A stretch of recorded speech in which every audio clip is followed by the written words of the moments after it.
For most of your life, if someone said the word Neanderthal, you probably pictured something specific. A hunched figure, knuckles dragging, brow ridged like a shelf of rock, grunting instead of talking, stumbling through a dark cave with no real thoughts behind those eyes. That image is everywhere. It's in cartoons, in movies, in the way we casually insult someone by calling them a Neanderthal when they do something we think is dumb. It's one of the most deeply embedded ideas in popular culture. There's just one problem with it. It's almost entirely wrong.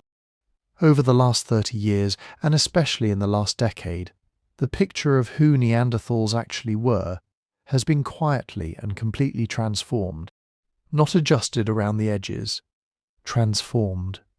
The evidence coming out of archaeological sites across Europe and Western Asia is telling a story so different from the brutish caveman myth that researchers are still working through what it all means. And what it means is something that should genuinely stop you for a moment. Because Neanderthals weren't a failed experiment. They weren't a dead end. They were people.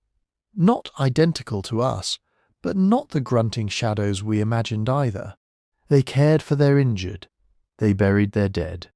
They controlled fire, built shelters, made tools that required planning and patience and skill. Some of them appear to have made pigments and worn ornaments. And somewhere between 50,000 and 60,000 years ago, they met us. They met modern humans, and what happened next is one of the most intimate and consequential encounters in the entire history of our species. How intimate? Well, if you are of non-African descent, somewhere between 1 and 4% of your DNA came from a Neanderthal. Not metaphorically, not as a figure of speech. Literally, their genetic material is sitting inside you right now, influencing everything from your immune system to how your body responds to certain viruses. You are, in the most measurable biological sense, part Neanderthal. And yet they're gone. After surviving for roughly 300,000 years, possibly longer, depending on how you define the species, Neanderthals disappeared around 40,000 years ago. What killed them has been debated for decades. Climate change, competition with modern humans, disease, simple bad luck, some combination of all of those things. Nobody has settled it completely, and we're going to sit with that uncertainty honestly tonight rather than pretend the evidence points more cleanly than it does. That's actually the whole spirit of what we're doing here. There is a version of this story that fills in every blank with confident answers, and that version would be lying to you. What we're going to do instead is follow the actual evidence, walk through what the fossils and the DNA and the archaeology genuinely tell us, and be clear about where interpretation ends and speculation begins. Because the real story, even with all its open questions, is more fascinating than anything a tidy narrative could offer. Tonight we're going to move through Neanderthal life piece by piece. Their bodies built for cold in a way ours simply weren't. Their tools which tell a quieter and more complicated story than most people realise. The question of whether they had language, which is one of the most genuinely unresolved puzzles in all of paleoanthropology. The evidence for art and symbolic thinking, which is still being argued about at conferences right now, the way they treated their dead. And finally, the encounter with us, the interbreeding, the gene flow, and then the silence. By the end, the figure you picture when you hear the word Neanderthal should look completely different. Not softened for sentiment, not romanticized, just more accurate, more human. Now, before we go any further, drop a comment and tell me where you are and what time it is. That's one of my favourite things about making these. Someone in Edinburgh just finishing dinner, someone in Auckland trying to drift off at 2 in the morning, someone in Sao Paulo with rain on the window. I read those comments and they genuinely make this whole thing feel worth making. So tell me where you are. And if you're listening on Spotify, first of all, thank you. That genuinely helps the channel. And second, following over there means you get these completely ad-free and without any background music. Just the story. The link to follow is in the description if you want to find it. Now, Neanderthals. The name itself comes from the Neander Valley in Germany, Neanderthal in the old spelling, where the first recognised fossils were found in 1856, 3 years before Darwin published On the Origin of Species, which means the people who first looked at those bones had no real framework for understanding what they were seeing. They reached for the most convenient explanation available. This was a primitive, lesser form of human, closer to an ape than to us. Probably diseased, some said, probably not fully conscious, others suggested. The brutish caveman was essentially invented in a room full of people who had never seen anything like this before and were working entirely without context.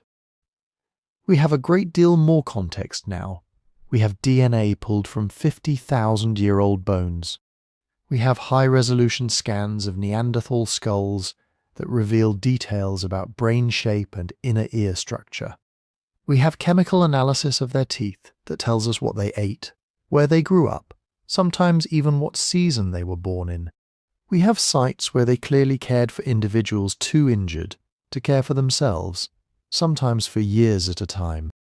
The darkness those early scientists were working in is lifting. What's emerging from it looks nothing like the myth. So let's take it slowly, let the evidence speak at its own pace, and meet, properly this time, the closest relatives humanity ever had. The story of how Neanderthals became brutes is, in some ways, as interesting as the story of Neanderthals themselves.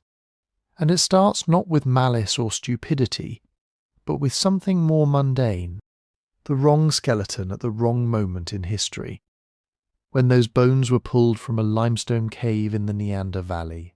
In 1856, they landed in the hands of a German anatomist named Johann Karl Fuhlrott, who recognized them as ancient and unusual. He passed them along to a professor named Hermann Schaffhausen, who concluded they belonged to a savage and barbarous race of humans from deep antiquity. That framing stuck. The bones were old, they were strange, and in the absence of any evolutionary framework, the simplest interpretation was that they represented something lower, something partway between ape and man. Then Darwin published his work 3 years later, and suddenly there was a framework. But that framework, filtered through the assumptions of Victorian England, didn't help Neanderthals much. If evolution moved from primitive to modern, from lower to higher, then any ancient human had to sit further down the ladder. The bones got slotted into a story that was already written. The figure who probably did the most damage was a French paleontologist named Marcellin Boule. In the early 1900s, Boule produced the first detailed scientific reconstruction of a Neanderthal skeleton, working from remains found at a site called La Chapelle-aux-Saints in France. His reconstruction placed the Neanderthal in a stooped, bent-kneed posture with the head thrust forward, exactly the shuffling brute that would become the standard image for the next several decades. He described the creature as incapable of true speech, lacking the intellectual faculties of modern humans, essentially a dead end. The problem, discovered decades later, is that the skeleton Boule was working from belonged to an elderly male who had suffered severe arthritis. The curved spine, the worn joints, the abnormal posture, none of that was normal Neanderthal anatomy. It was the skeleton of an individual who had lived long enough to develop serious degenerative disease, which is actually its own fascinating detail, as we'll get to later. But Boule didn't see it that way. He saw what his assumptions told him to see, and then he illustrated it, published it, and sent it around the world. The images that followed ran in newspapers and popular magazines. Painters and illustrators rendered the Neanderthal as Boule had described it, hulking, dim-eyed, barely upright. Museums built dioramas with these figures crouching over fires or dragging animals back to caves. Textbooks repeated the description without much question. Within a generation, the image was fixed. The brutish caveman wasn't just a scientific hypothesis. It was a cultural object, reproduced so many times it became self-reinforcing. What's genuinely important to acknowledge here is that some of the uncertainty from that era was legitimate. The dating methods that would eventually allow researchers to place Neanderthal sites precisely in time didn't exist yet. The ability to extract and analyze ancient DNA wouldn't arrive for another 80 years. Microscopic analysis of tool edges, the kind that reveals how a blade was actually used, was decades away. The early scientists working with these fossils were not simply being lazy or dishonest. They were doing the best they could with tools that were nowhere near good enough for the questions they were asking. But legitimate uncertainty and cultural bias are different things, and both were operating simultaneously. Victorian science was deeply invested in hierarchies, in the idea that humanity had a ladder, and that European modernity sat at the top. Any ancient human was going to be read through that lens, and Neanderthals, with their heavy brow ridges and unfamiliar proportions, were easy to push down the ladder. The bias shaped what questions got asked and which answers seemed plausible. The picture started shifting in the second half of the 20th century, slowly at first. Researchers re-examined Boule's-la Chapelle specimen and identified the arthritis. New sites turned up with better preserved remains. Dating techniques improved. But the real transformation came in waves, each one driven by a new method that the original discoverers simply couldn't have imagined. Radiocarbon dating gave precise ages. Isotope analysis of teeth revealed diet and migration. High-resolution CT scanning showed the interior of skulls in 3 dimensions. And then in 2010 came the moment that changed everything permanently. A team led by Svante Pääbo published the first draft of the Neanderthal genome, sequenced from bones that had spent 50,000 years in a Croatian cave. That paper didn't just revise the myth, it dismantled the foundational assumption behind it, the idea that Neanderthals and modern humans were separated by some unbridgeable cognitive or biological gap. They weren't separate enough to prevent interbreeding. They weren't different enough to prevent children. Whatever the Neanderthal had been, it had been close enough to us that the line between our kinds blurred at the edges. The caveman image had been made from assumption and limited tools and the prejudices of its era. What was underneath it, waiting to be found, turned out to be something far more interesting. Strip away the old cartoons, and what you're left with is a body built for a very specific world. Not a world of tropical forests or mild Mediterranean hills, but a Europe that spent much of its time locked in glacial cold. Wind-scoured plains, long winters, short, sharp summers. A place where the margin between enough heat and too little could be the difference between life and death. Neanderthal anatomy makes a lot more sense when you put it back into that landscape. They were shorter, on average, than many modern humans, but not by some enormous amount. The real difference wasn't height, it was proportions.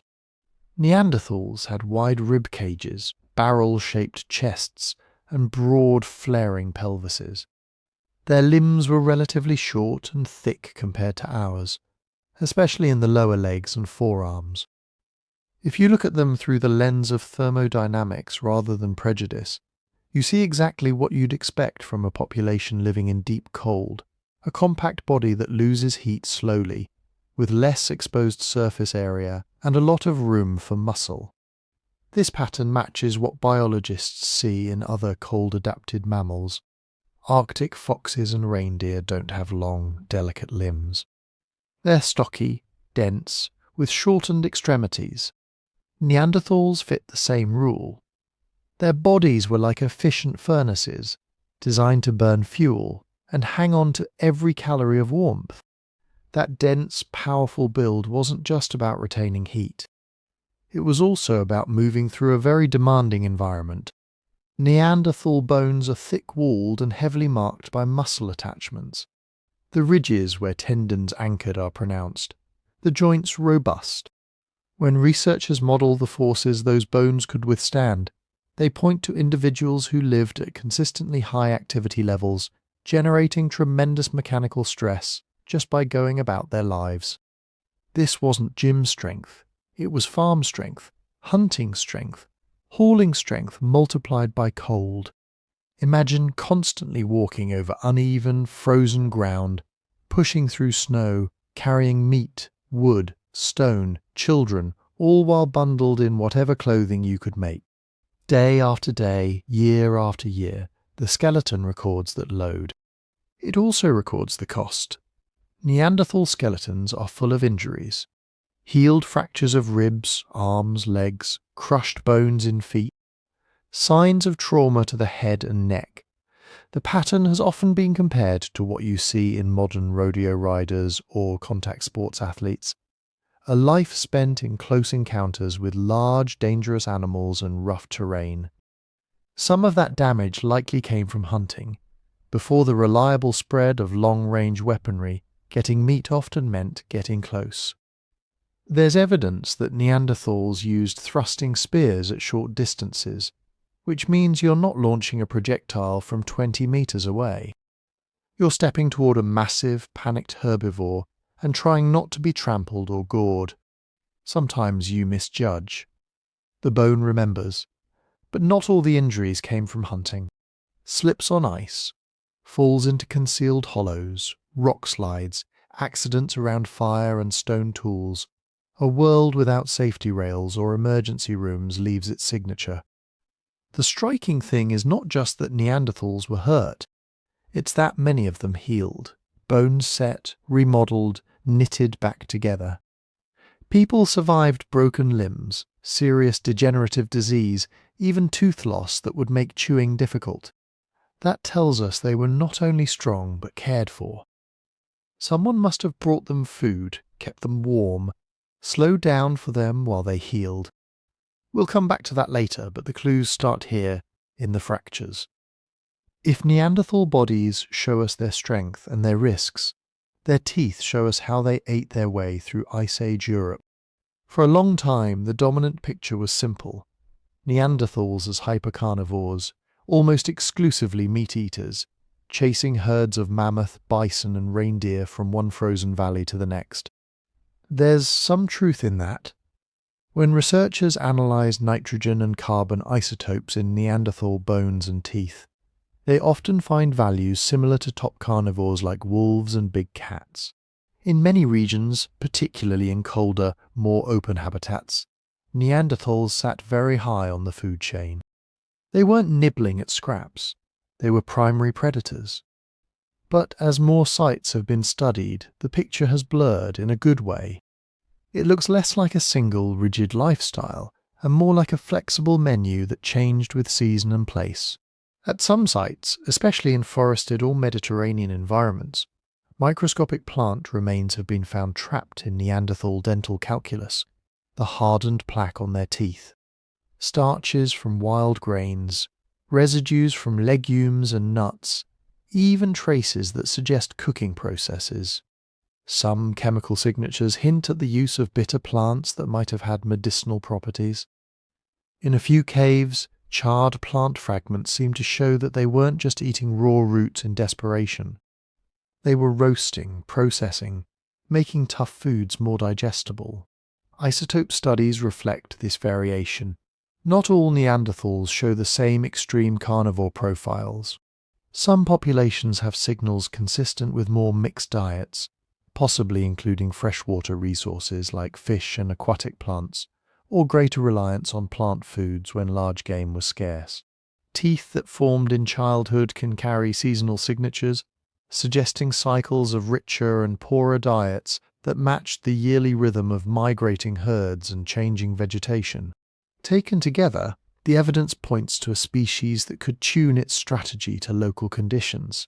In the deep winters of glacial steppes, that meant leaning heavily on meat, storing fat when possible, and making use of marrow and brains to squeeze every calorie from a carcass. In milder climates or during interglacial periods, it meant widening the net. Small game, gathered plants, maybe shellfish along coasts and rivers. Different valleys, different solutions, all within the same broad framework of Ice Age life. The stereotype of the clumsy, stooping Neanderthal fits badly with this reality. The bones don't show a creature lumbering along half upright. When modern anatomists correct for disease and reconstruct the spine, hips and knees, Neanderthals stand fully erect, with a natural lumbar curve and straight legs. Their gait, as far as we can tell, would have been efficient and sure-footed. The differences that do exist, a slightly wider stance, heavier joints, a centre of mass shifted by that big chest and strong shoulders, look more like the adjustments you'd see in a well-conditioned weightlifter compared to a runner, not in an ape compared to a human. Old reconstructions exaggerated the brow ridges and jaw, downplayed the subtlety of their faces, and bent their backs into caricature. Newer ones, based on 3D scans and detailed comparative anatomy, show something else, a human form that is unmistakably different from ours, but not alien. Broad, powerful, adapted to cold and to effort, fully capable of walking, running, climbing, kneeling, bending, and doing all the ordinary and extraordinary movements that survival required. A Neanderthal crossing a snowy slope would not have looked like a monster. They would have looked like a compact, heavily dressed human, moving with the practiced confidence of someone who knows every hidden dip and ice patch underfoot. Their world asked a lot of their bodies, and their bodies answered. Thick bones, powerful muscles, resilient joints, a metabolism geared for cold and effort. A life lived between scarcity and abundance, punctuated by danger, stitched together by long, ordinary days of work. This is the frame we need to hold in mind as we move deeper into their inner world. Because inside those robust skulls, behind those heavy brow ridges, sat brains that tell a story just as surprising as their bones. Inside those robust skulls, the first thing that stands out is simple. Neanderthals had big brains. On average, slightly bigger than ours. For a long time, that fact was either ignored or twisted. When Neanderthals were painted as slow and primitive, their large brain volumes were treated as an oddity, a kind of evolutionary mistake. When later writers wanted to rehabilitate them, those same brain measurements were waved around as proof that they must have been geniuses. Both reactions miss something important. Brain size is only part of the story, and not a very precise part. If you take a group of modern humans today, the people with the largest brains are not automatically the ones with the highest IQ scores. There's a loose statistical relationship across big samples, but it's messy, overshadowed by factors like how the brain is wired, how it develops, and what it's been trained to do. Between closely related species, it gets even trickier. A slightly larger or smaller brain doesn't map neatly onto being smarter or dumber. It often maps onto differences in body size, sensory priorities, or life history. So, when we say Neanderthals had larger cranial capacities than most modern humans, we're not saying they were cognitively superior. We're saying they had a lot of neural tissue arranged in a slightly different way, inside skulls shaped by different pressures. That's where endocasts come in. An endocast is a cast of the brain case, either a physical mold or a digital reconstruction. It doesn't give us the brain itself, but it traces the inner surface of the skull, showing overall volume and some broad shape features. With Neanderthals, those casts suggest a brain that was long and low compared to ours, fitting inside a skull that bulged backward rather than rising into a tall forehead. In modern humans, the parietal regions near the top and back of the brain case are relatively expanded. Some researchers link that to things like complex tool use, visuospatial integration, and aspects of self-awareness. Neanderthal endocasts seem to show relatively more volume in areas related to visual and perhaps motor processing, though the details are debated. This is where caution matters. Endocasts can't show fine-grained wiring. They can't tell us how many neurons were packed into particular regions, how efficiently they were connected, how those connections changed with age and experience. They're silhouettes of a vanished organ, not a blueprint. So when you hear claims like Neanderthals had enlarged visual cortices, therefore they were less social, or their frontal lobes were underdeveloped, it's worth pausing. The visual cortex argument, for example, starts from an observation. Neanderthals had relatively large eye sockets and, in some reconstructions, slightly expanded occipital areas at the back of the brain case. One hypothesis is that, in the low, seasonally dim light of Ice Age Europe, they invested more neural real estate in processing visual information, leaving less for social cognition. It's an interesting idea. It may even contain a kernel of truth, but it runs up against several problems. Eye socket size is influenced by many factors, and brain shape doesn't translate cleanly into specific cognitive trade-offs. Social cognition itself isn't located in one neat corner of the brain. It's distributed, overlapping with systems for memory, language, attention, and movement. So instead of treating any single endocast-based claim as a verdict, it's more helpful to see them as hints. Neanderthal brains were not just shrunken or distorted versions of ours. They were organized slightly differently, in ways that probably reflected the sensory and ecological demands of their world. Think about what that world required them to notice. On an open, wind-blasted steppe, with herds moving across the horizon and storms rolling in without much warning, vision matters. Being able to track subtle movements at a distance, read the texture of snow and ice, pick out a partially buried carcass or a predator's silhouette would be life-saving. In forested or broken terrain, it would matter just as much, but at closer range, reading dappled shadows, glimpsing a hoof through branches, spotting the best path across unstable ground. There are hints, too, in their ears. The bones of the Neanderthal ear canal and middle ear have been studied in detail. When researchers model how those structures transmit sound, the hearing profile looks surprisingly similar to that of modern humans, especially in the range where consonant sounds fall. That suggests Neanderthals were well tuned to detect subtle differences in speech-like sounds, which fits with the idea that they had complex vocal communication. It also means they likely heard the whispers of their environment, the crunch of distant footsteps on snow, the creak of trees under ice, the first rumble of shifting rock. Taken together, the sensory evidence points to a nervous system tightly calibrated to a demanding landscape. Sharp vision in difficult light, acute hearing in noisy, windy, echoing spaces. Not superhuman, but specifically human in a cold, variable world. From senses we move to thought. We can't watch a Neanderthal think, but we can look at what they accomplished and ask what kind of mind it seems to require. Consider planning depth. To take down large game with close-range weapons, you need more than strength and courage. You need to anticipate where herds will move with the seasons, how snow depth will change footing, when rivers will freeze enough to cross. You need to coordinate a group, people driving animals from one side, others waiting at choke points, backup plans if the wind shifts and your scent gives you away. Archaeological sites with stacked layers of hunting remains suggest that Neanderthals returned to the same kill locations repeatedly, exploiting natural topography, cliff edges, river bends, narrow passes. That implies a mental map of the landscape and an understanding of animal behavior that unfolds over months and years, not just hours. Their tools tell a similar story. Many Neanderthal stone technologies, especially the prepared core methods, required planning several steps ahead. You don't just strike flakes off at random.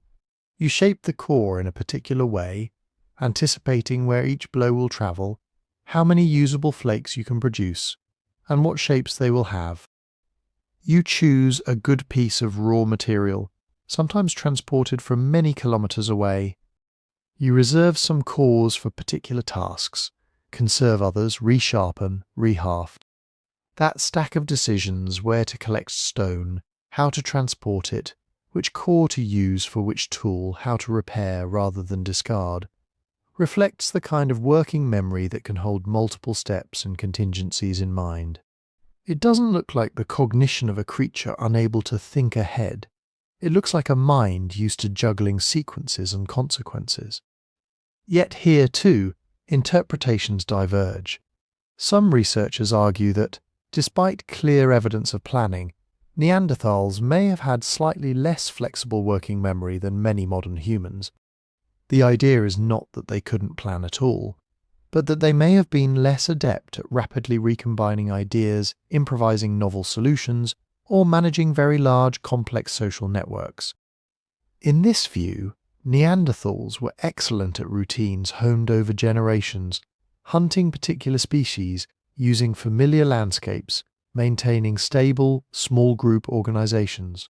Others push back, pointing out that the archaeological record shows variation and innovation within Neanderthal populations, changes in tool traditions, adjustments to new environments, possible use of pigments and personal ornaments in some regions. That pattern, they argue, is hard to square with a rigid, inflexible cognitive style. The debate extends into social cognition. One influential line of thought suggests that modern humans may have had an edge in what psychologists call theory of mind, the ability to attribute thoughts, beliefs, and intentions to others, and to use that understanding in complex social games. If our ancestors were slightly better at reading subtle cues, managing alliances, and coordinating across larger groups, that might have given them an advantage when populations began to overlap and compete. But the evidence that Neanderthals were socially limited is thin. Their healed injuries show care. Their probable burial practices hint at shared concepts of self and others that extend beyond death. The apparent movement of mates and tools between groups suggests a network of relationships that had to be negotiated and maintained. So we're left with this picture, a brain as large as or larger than our own, housed in a differently shaped skull, senses tuned to a harsh environment, behavior that reveals real planning and coordination, and an open question about exactly how their minds organized social life, memory, and innovation. The safest thing we can say is not that they thought like us or that they thought like brutes, but that they thought in a way that was recognizably human and yet not identical to our own. A different emphasis, a different balance of strengths, shaped by ice and distance and long, cold nights. As we follow their tools and hearths and hunting grounds, we begin to see those thoughts made solid. Ideas in stone, in bone, in ash, whispering across tens of thousands of years about how a different kind of human mind took hold of the same stubborn world. The first of those whispers is something archaeologists call the Mousterian toolkit. It sounds like a brand name, but it's really a label we give to a pattern. Across much of Europe and Western Asia, for well over 100,000 years, Neanderthal sites turn up with broadly similar stone tools, side scrapers, points, notched pieces, denticulates that look a bit like serrated knives, and a host of more specialized forms. To old generations of researchers, this uniformity felt dull. Compared to the later explosion of blades and ornaments in the Upper Paleolithic, Mousterian assemblages were written off as simple, static, conservative. But when you look more closely, that apparent sameness starts to dissolve and something else comes into focus. First, the core of the system, prepared core methods, especially Levallois. This isn't random flaking. It's not sitting by a rock banging off chips until you get something vaguely sharp. Levallois is a method, almost a recipe, for shaping a stone core so that, with a few final well-aimed blows, you detach flakes that already have the size and shape you want. You begin by choosing good raw material. Not every cobble works. Many Mousterian sites show that Neanderthals preferred certain types of flint, chert or quartzite, and that they were willing to go out of their way to get them. Sometimes those stones can be traced back to outcrops tens of kilometers away from where the tools ended up. Then comes the geometry. The napper shapes the core into a kind of dome, preparing a striking platform and carefully controlling the angles around the edge. Each blow is placed with an understanding, instinctive, practiced, but real, of how the fracture will travel through the stone. The goal isn't just a sharp thing, it's a flake of a predictable thickness, length, and curvature, suited to become a scraper or point with very little extra work. To do that, you have to think several steps ahead. You sacrifice some material at the beginning so that the later flakes will come off cleanly. You visualize the flake before it exists. Levallois is less like breaking a rock and more like roughing out a mould in reverse. Calling that simple misses the point. The method is intricate, but once learned, it is repeatable. It encodes a body of know-how that can be passed down, refined and shared. When archaeologists find Levallois flakes thousands of kilometres apart, following the same basic logic, they're looking at evidence of a mental template that stretched across landscapes and generations.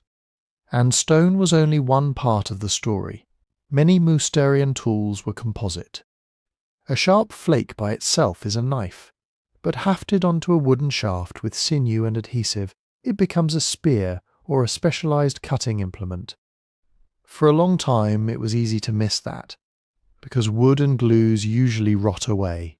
But in some exceptional sites, traces survive, impressions of hafts, residues of plant fibres, microscopic polish where stone met handle. There is also birch tar. To get tar from birch bark, you can't just toss it in a fire and hope for the best. Birch tar forms when bark is heated in the absence or near absence of oxygen. That means you need some kind of controlled setup. Bark sealed under stones or clay, or packed into a pit with a fire built above. Heat has to be sustained within a certain range.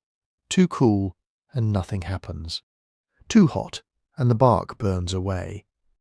Archaeologists have found lumps of this tar at Neanderthal sites, sometimes bearing the imprint of a stone tool that was once glued in place. Experimental work suggests that even the simplest tar production methods require a sequence of actions, attention to temperature, and the ability to monitor a process you can't fully see. More elaborate methods imply containers, vents, and deliberate control of airflow. Birch tar is sticky when warm, tough, and water-resistant when cool. Using it to haft points and scrapers turns fragile flakes into durable tools. It's chemistry practiced without equations, engineering without blueprints. If you imagine Neanderthals as incapable of abstract thought, a bead of carefully made tar sitting on a flake edge is a quiet counter-argument. Once tools existed, they were not discarded lightly. When archaeologists map the tiny scars on a Mousterian scraper, they can often see a life history in miniature. Fresh edges used and dulled, then resharpened, shortening and reshaping the tool slightly, changing its angle.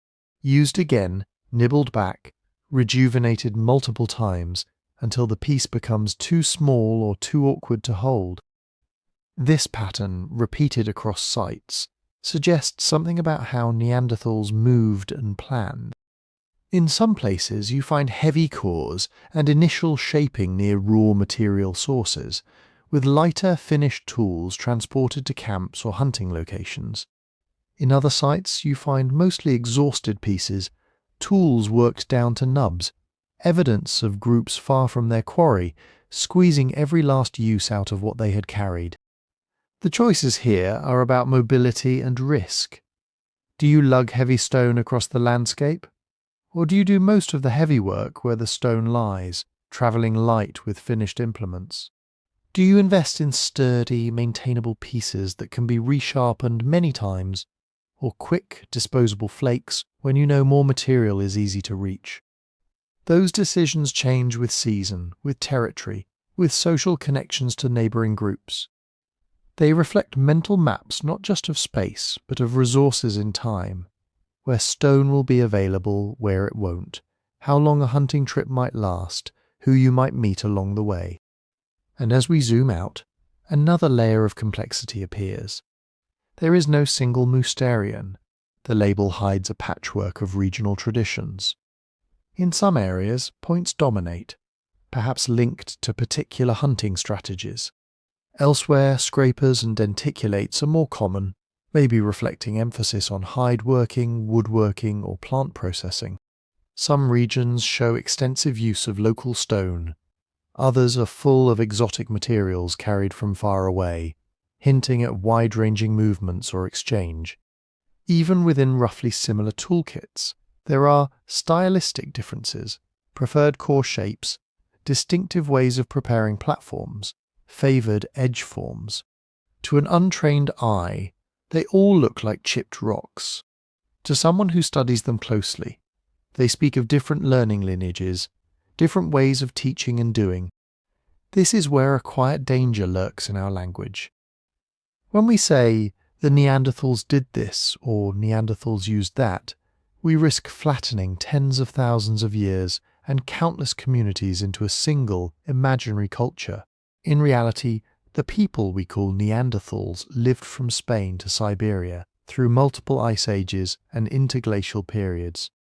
Their technologies shifted with climate, prey, neighbours, and internal invention. The Mousterian toolkit, with its prepared cores, its resharpened scrapers, its tar-darkened hafts, is not a sign of a frozen mind. It's a sign of a way of thinking that prized reliability, repair, and shared technique. A tradition flexible enough to adapt, stable enough to endure. In the end, their tools are not loud proclamations. They're worn edges, faint residues, patterns in broken stone. Quiet stories, but stories all the same, about hands that learned, remembered, and taught others how to turn the hard bones of the earth into extensions of thought. From those small, sharp things we can turn to something broader and warmer, how Neanderthals shaped fire and shelter, and what that tells us about the art of making harsh places feel, however briefly, like home. If tools are the sharp, focused edge of Neanderthal life, fire is the quiet, glowing centre. For a long time, textbooks and documentaries tended to give Neanderthals only partial credit here. Maybe they could keep a natural fire going. The story went, but they probably couldn't make one from scratch. Maybe they used caves only as crude windbreaks, huddled in smoky darkness, living rough in places real humans would later civilize. The evidence doesn't really fit that picture. Across many Neanderthal sites in Europe and Western Asia, archaeologists find repeated traces of controlled fire, discrete hearths with layers of ash, charcoal from specific kinds of wood, burnt bone, sometimes even reddened earth baked by long, steady heat. These aren't random scatters from lightning-struck trees. They're focal points, places where fire was returned to again and again. In some caves you can see this in vertical sequence, a layer of sediment containing a circular ash patch. Then, above it, another, shifted slightly as the living space was rearranged. And above that, another, and another, stacked through time. Occupation, departure, return. Each hearth its own chapter in a longer story of people coming back to a place they knew, sitting in more or less the same spots, rebuilding the same central glow. In a few extraordinary sites, microscopic analysis lets us peer more closely. Ash particles show that certain woods were burned more often than others, dense, slow-burning species that give steady heat and good coals. Some layers contain heated stone arranged in crescents or small basins, perhaps to contain embers or reflect warmth. Burnt bone fragments hint that fires doubled as waste disposal units, turning leftovers into fuel and ash. All of this suggests not just access to fire, but fire management, collecting the right kind of fuel, tending a flame through the night, banking embers under ash so the next day's fire could be coaxed back with minimal effort. It's still debated whether Neanderthals regularly produced fire on demand in all periods and all regions. Striking sparks from stone or using friction-based methods leaves very little direct trace. But even the most cautious reconstructions agree on one point. Once a fire existed, Neanderthals knew how to keep it, move it, and organize life around it. Which brings us to shelter. Caves and rock shelters are overrepresented in the record because stone preserves so well. It's easy to imagine, from the archaeology alone, a species that loved caves more than anything. But it's likely that Neanderthals also lived in open-air camps, under structures made of wood, hides, and perhaps turf, places that have mostly melted back into the landscape. Still, hints remain. At some exposed sites, archaeologists have found rings or arcs of stones, patterns of post holes, and distributions of artifacts that look less like random scatter and more like the footprint of built structures, windbreaks, lean-tos, or more enclosed huts. In cold, treeless environments, even simple arrangements, stakes driven into the ground, mammoth bones propped as frames, hides stretched and weighed down with stones, could turn a bare plain into something more habitable. Where caves are present, Neanderthals seem to have used them selectively. They rarely occupied the deepest, dampest recesses, unless pushed by circumstance. Instead, hearths and tool debris tend to cluster near entrances or in roomy chambers with access to daylight and ventilation. In some sites, different areas within the same cave show distinct activity zones. A cluster of hearths and food remains here, concentrations of stone working there, quieter corners with less debris that might have been used for sleeping or other low-impact tasks. Spatial organization is a dry phrase, but what it really points to is routine. Imagine a large rock shelter in winter. Snow outside, wind buffeting the cliff face, but inside, the air is moderated. Hearths mark the centre of each family's micro-world. Around them, bones are cracked for marrow, meat is roasted or smoked, hides are stretched and scraped, tools are repaired. Children drift in and out of the firelight, learning what can be touched, what is hot, what is sharp. There is order in where things happen, napping close enough to the fire for light, but not so close that flying chips land in the embers. Sleeping spots arranged away from drafts, perhaps cushioned with gathered grasses or evergreen boughs, areas where food waste is tossed, another step or two removed to keep pests to a minimum. Over and over in site after site, artifact patterns hint at this kind of invisible architecture of use. From that arrangement of space, we can infer something important about their days. They were not spent in constant, frantic struggle. There was time to settle, to designate spots for tasks, to anticipate needs. Nothing makes this clearer than the evidence for clothing and hide working. In Ice Age Europe, an unclothed Neanderthal, even with a robust body and good insulation of muscle and fat, would not last long. Yet we don't find bone needles from early Neanderthal contexts, at least not the fine, eyed ones, so famous in later Upper Paleolithic sites. That absence once fed the notion that Neanderthals didn't really do clothing, or managed only crude wraps. But bones and antler are fickle. They decay easily. And there are other ways to stitch and wrap a body. What we do find are abundant scraping tools, often with microscopic wear consistent with working hides, long, repeated motions against soft, flexible material, residues of animal fats, edge rounding of a sort you get from defleshing and thinning skins. In some regions, there's heavy emphasis on these scrapers, suggesting that processing hides was not an occasional task but a central, recurring activity. From ethnographic parallels, we know that even simple cold-weather clothing, a wrapped cloak held in place with thongs, a hooded cape, layered leggings tied with cords, can offer enormous protection. None of that requires eyed needles. You can pierce with awls, lace with strips of hide, and fasten with knots. You can line garments with fur turned inward, or build up multiple layers to trap air. The precise fashions of Neanderthal Europe are lost to us, but the logic is not. In a world of snow and bitter wind, well-prepared hides are not a luxury. They are a survival technology, and technologies of survival, done well, often become technologies of comfort. Comfort is the quiet theme running through all of this. A well-placed hearth softens the edge of night and cold. A carefully chosen shelter, cave, rock overhang, or hut on an open terrace buffers wind and rain. Thoughtful spatial organization reduces smoke, clutter, and conflict. Properly treated hides turn killing frost into bracing chill. and then into something almost cozy when you're close to the flames. Once we recognize these comfort technologies, Neanderthal life starts to look less like a grim battle against the elements, and more like a practiced art of making harsh places livable.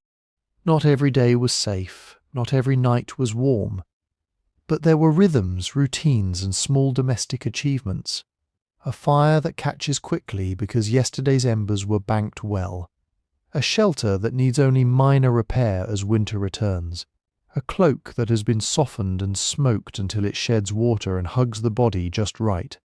These touches don't just keep bodies alive, they shape how minds experience the world. A child who grows up knowing that the group can make warmth, can build walls against the wind, can wrap the body in crafted skin, learns that the landscape is not only danger, but also material. Something that can be engaged, altered, tamed in small, gentle ways. From there, it is a short step to another realm where cooperation and planning are everything. The hunt, and the sharing of food that follows. If shelter and fire are the stage, hunting is the drama that keeps returning. Neanderthals lived in landscapes where a single animal could mean the difference between hunger and abundance. The bones they left behind make that clear.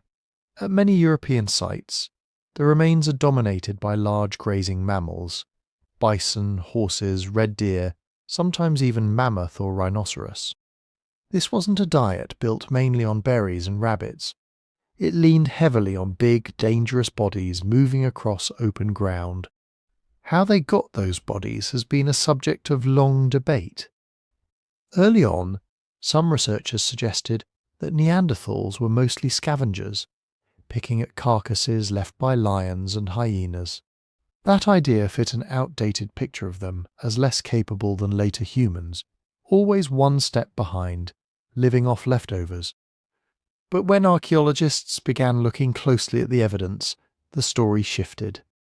At certain sites, most of the animal remains come from adults in their prime, not the very young, the very old, or the sick. That's not what you'd expect if Neanderthals were only scavenging what predators had already killed. Large carnivores tend to take the easiest targets. Yet Neanderthal assemblages often show a different pattern. Herds culled in ways that suggest deliberate choice, not random opportunity. Seasonal signals add another piece. In some locations, tooth growth and antler development indicate that animals were killed at the same time of year, over and over. That looks more like planned exploitation of migration routes or seasonal gatherings than chance encounters with carcasses. Then there are the tools themselves. Many Neanderthal sites preserve sturdy stone points that seem well suited for thrusting spears. Some show impact damage that matches experimental tests of spears driven with force into animal carcasses. Wooden spears rarely survive, but a few extraordinary finds, sharpened, weighted sticks from older European contexts, hint at a deep tradition of crafting heavy, close-range weapons. Put together, this has led many researchers to picture Neanderthals as cooperative hunters. Not lone figures charging at mammoths, but groups coordinating their movements, maneuvering herds toward cliffs, ravines, or boggy ground. Individuals positioned along escape routes. Some driving, some blocking, some taking the risky role at the point of contact. You don't need complex military tactics to do this, but you do need shared attention, timing, and trust. Still, their strategies were not the same everywhere. In some regions, especially colder, open environments, the emphasis on large game is striking. There, Neanderthals seem to have built their lives around the rhythms of big herds, supplementing with smaller animals and plants as needed, but always returning to the meat-heavy core. In other areas, especially more temperate zones or ecologically varied landscapes, the diet appears broader. Along coasts and rivers, there is evidence of fish, shellfish, and waterfowl. In some inland sites, small game, hares, birds, enters the picture more prominently. Plant use leaves fewer traces, but microscopic wear on teeth and residues on tools suggest that roots, tubers, nuts and seeds played a role, especially in seasons when big game was scarce. Neanderthal subsistence wasn't a single monolithic strategy. It was a spectrum, shifting with climate, terrain, and local opportunity. What they did once the animal was down is written even more clearly in the bones. Under a microscope, cut marks have a language of their own. Fine, parallel incisions along joints and muscle attachments match the motions of skinning and filleting. Deeper, more forceful marks at limb ends show where tendons were severed to disarticulate the carcass. Spiral fractures in long bones, broken when the bone is still fresh and flexible, speak of deliberate cracking to get at the rich, fatty marrow inside.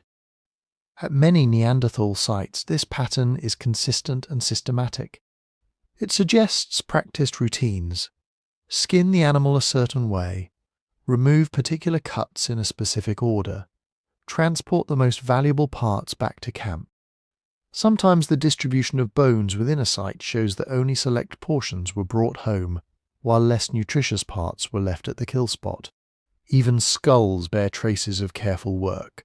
Cut marks and percussion scars hint at tongues being removed, brains extracted. In a cold world, fat and organ meat are precious. The butchery patterns tell us these weren't people who left much behind. One of the more sobering lines of evidence comes from injuries, especially on Neanderthal skeletons themselves. Comparisons with modern groups show that the pattern of healed fractures in Neanderthals looks oddly familiar. Not like farmers, not like office workers, of course, but like professional rodeo riders. Lots of trauma to the upper body, ribs, shoulders, skulls. Injuries you might get if you frequently found yourself in violent proximity to large, panicked animals. It's not proof, but it fits well with the idea of close-range hunting. Heavy thrusting spears, contact at a few meters or less. Not always from positions of perfect safety. Even with coordination and experience, things go wrong. Animals veer. Hooves and horns catch flesh and bone. The number of healed fractures suggests that many Neanderthals survived these encounters, living long enough for broken bones to mend. Behind all of this, behind the planning, the danger, the work of butchery, sits a quieter question. Who got to eat, and how was food shared? In small, tight-knit groups, the kill doesn't belong only to the person who threw the spear. Vulnerable members, the very young, the injured, the elderly, rarely bring down large game themselves. Yet their bones show signs of sustained nutrition. Not the chronic starvation you might expect if they were consistently last in line. Archaeological sites give indirect hints of sharing. The way meat-bearing bones are spread through living areas suggests communal processing and consumption, not isolated hoarding. Some hearths are associated with mixed remains, high-value cuts, low-value scraps, bones from different animals all jumbled together. It looks less like each hunter sitting alone with their prize, and more like pooled meals. Ethnographic parallels from recent hunter-gatherers are suggestive here. In many such societies, sharing large, unpredictable windfalls isn't just kindness, it's insurance. Today your spear connects, tomorrow it might not. Food moves along social lines, creating obligations and expectations that help everyone ride out bad luck. For Neanderthals in harsh, fluctuating climates, this logic would have been powerful. A group that shares meat widely can afford to have specialists. Individuals better at tracking, at napping, at hide work, at childcare. A group that hoards, that lets unlucky hunters and their families starve, shrinks fast. Over thousands of generations, the social norms that favour sharing are the ones that leave more descendants. Food, then, isn't only calories, it's a medium of relationship. The same hands that grip a spear to bring an animal down later pass strips of roasted meat to a sibling, a partner, a child, perhaps an aging grandparent who can no longer hunt but remembers where the herds passed 20 winters ago. Hunting success turns into warmth at the hearth, full bellies, quiet talk in the dark. And in that circle of light, as meat and marrow travel from person to person, another layer of Neanderthal life becomes visible. The care they showed one another when the hunt was over, and how those bonds may have mattered as much to survival as any tool or weapon. Care shows up in bones as surely as hunting does. When paleoanthropologists first began assembling Neanderthal skeletons, they noticed something strange.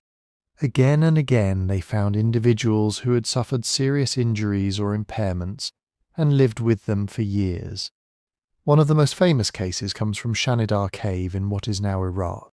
There, among layers of sediment and stone tools, lay the remains of a man who had clearly had a hard life. His skull shows signs of a major blow to the head, probably received when he was relatively young.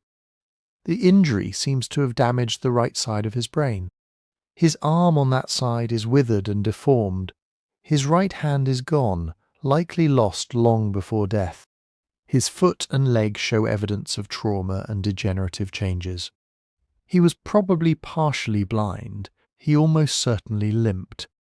Yet the bones also tell us something else. He survived for decades like this. In a world where survival required walking long distances, hunting large animals at close range, gathering fuel and competing with predators, it's hard to imagine a man with that many impairments making it alone. He would have struggled to keep up with a mobile band to defend himself, to acquire enough food in bad winters. His survival suggests that other people helped. Shanidar isn't the only example.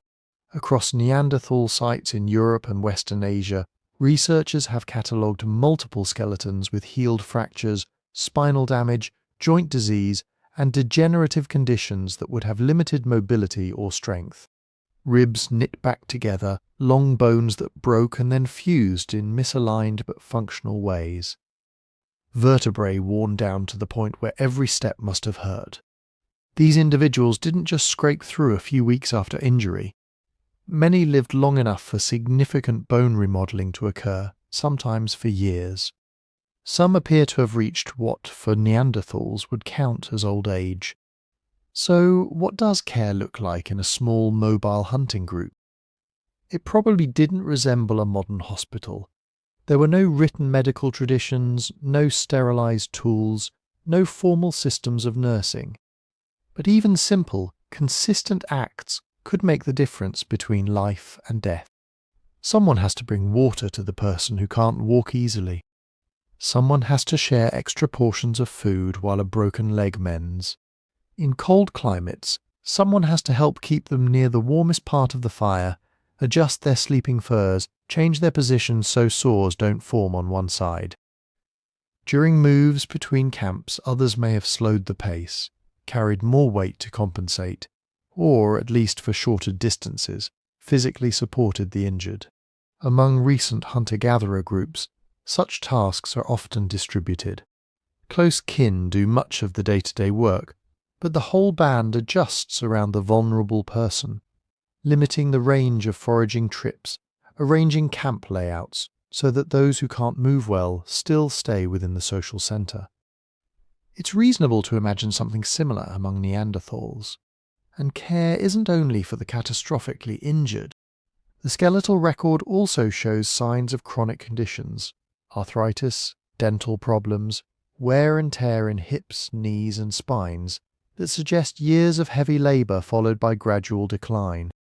Older individuals might have struggled to haul carcasses or climb steep ravines. They may have lost teeth, making some foods hard to chew. Yet their bones also show long survival. They were not quietly abandoned in the snow as soon as they became less productive hunters. Keeping such people alive comes with costs. In a strict cold calculus, a group focused only on short-term efficiency might have left the weakest behind. Every extra mouth requires precious calories. Every slowdown risks lost hunting opportunities. So why didn't they? One answer is emotional, and we can't measure that directly. Attachment, affection, grief, those leave no fossil trace. But another answer is more practical. and we can glimpse it in patterns that repeat across very different human societies. Elders and people with reduced mobility can still be valuable. Someone who has lived through 40 winters has seen rare weather patterns, strange migrations, freak floods. They've watched good hunting grounds turn bad and later become good again. They remember which valley traps snowdrifts early, which cave floods in spring, which slope gets the last patch of sun in late autumn. Knowledge like that is invisible in the bones, but it's exactly the kind of memory that accumulates with age.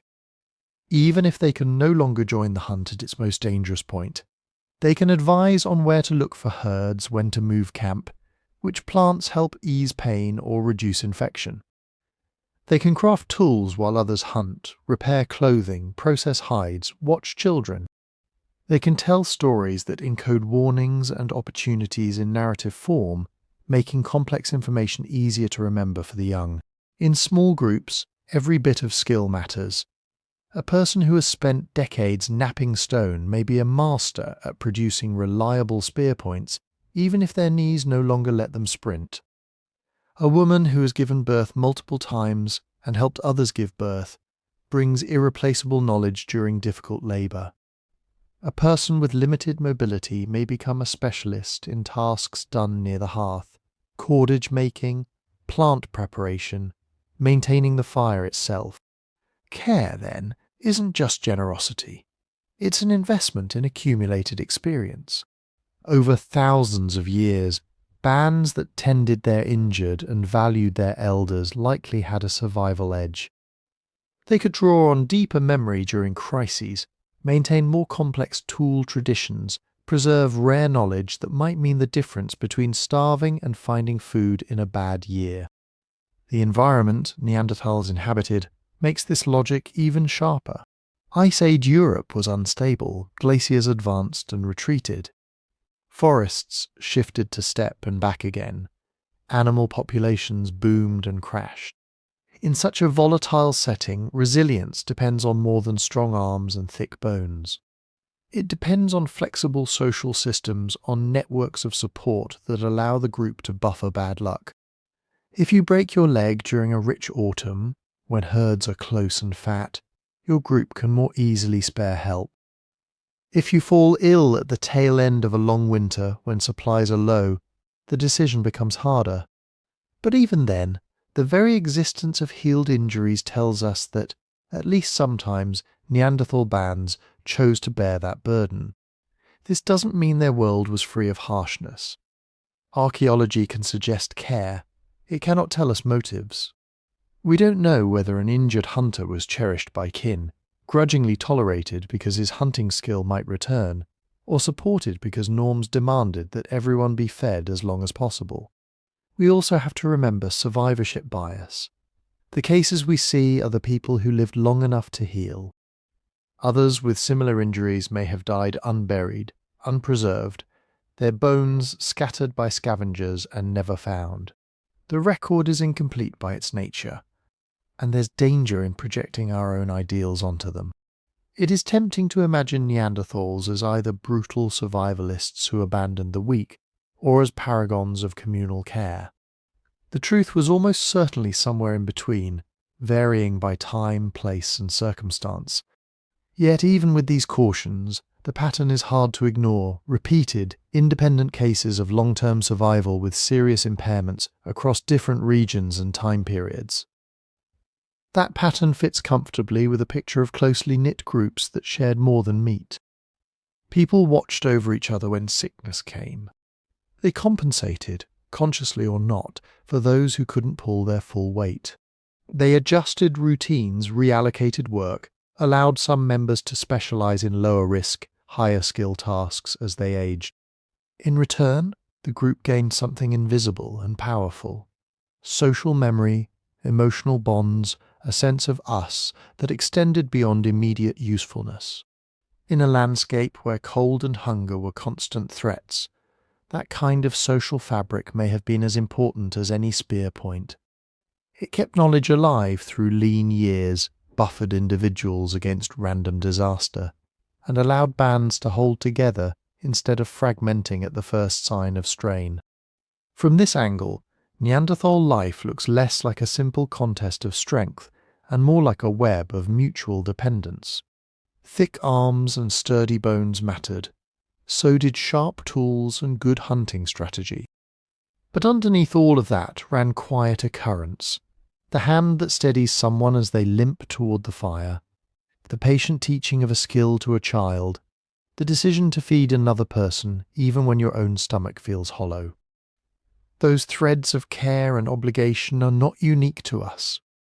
They seem to run deep in our shared lineage, and they set the stage for another question that refuses to stay quiet in the background.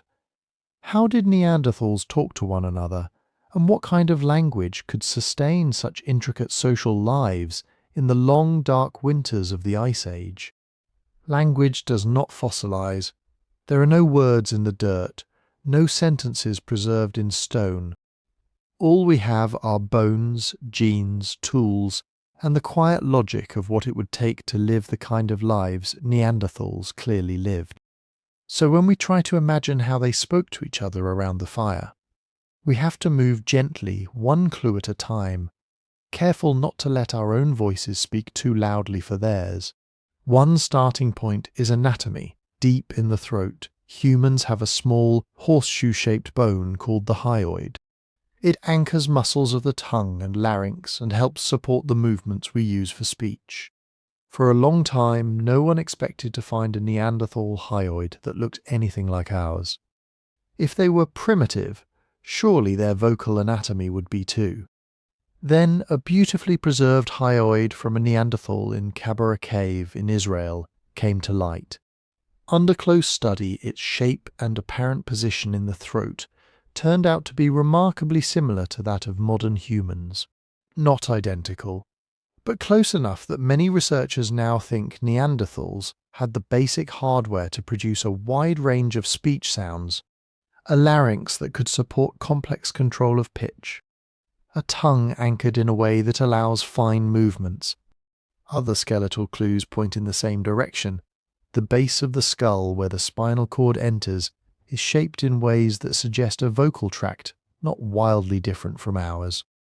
The chest and diaphragm attachments hint at powerful, precise breath control, useful for thrusting a heavy spear, but also for sustaining long, controlled vocalizations. None of this proves they had language in the full modern sense. But it does make it harder to imagine them locked into a limited, ape-like set of grunts and hoots. Their bodies seem capable of more. Then there is the genetic hint that has become almost a character in its own right in these stories, a gene called FOXP2. In modern humans, certain mutations in FOXP2 are associated with difficulties in articulating speech and in mastering the patterns of grammar. It is not a language gene in any simple sense. It affects a network of brain and motor functions. But it is involved in the finely timed sequences of movement that spoken language demands. When Neanderthal DNA was first sequenced, researchers checked this gene with great interest. What they found was that Neanderthals carried the same derived version of FOXP2 that we do, the modified form that distinguishes us from chimpanzees and other apes. It is tempting to declare the mystery solved at this point. Same gene variant, similar hyoid, therefore full language. But biology is rarely that neat. FOXP2 is only one part of a much larger system. Many other genes, and the developmental pathways they influence, shape how brains handle sound, symbols, and meaning. Having the same version of FOXP2 doesn't guarantee the same linguistic abilities, any more than having the same brand of engine guarantees two vehicles will be driven in the same way. So we hold that as a suggestive piece, but not a final answer. Where the picture becomes harder to ignore is in the realm of behavior. Think back to the patterns we've already seen. Neanderthals coordinated close-range hunts on dangerous animals. They made standardized, multi-part tools, stone points carefully prepared, then hafted onto wooden shafts with adhesives and bindings that had to be collected, prepared and assembled in the right order. They cared for injured group members for years.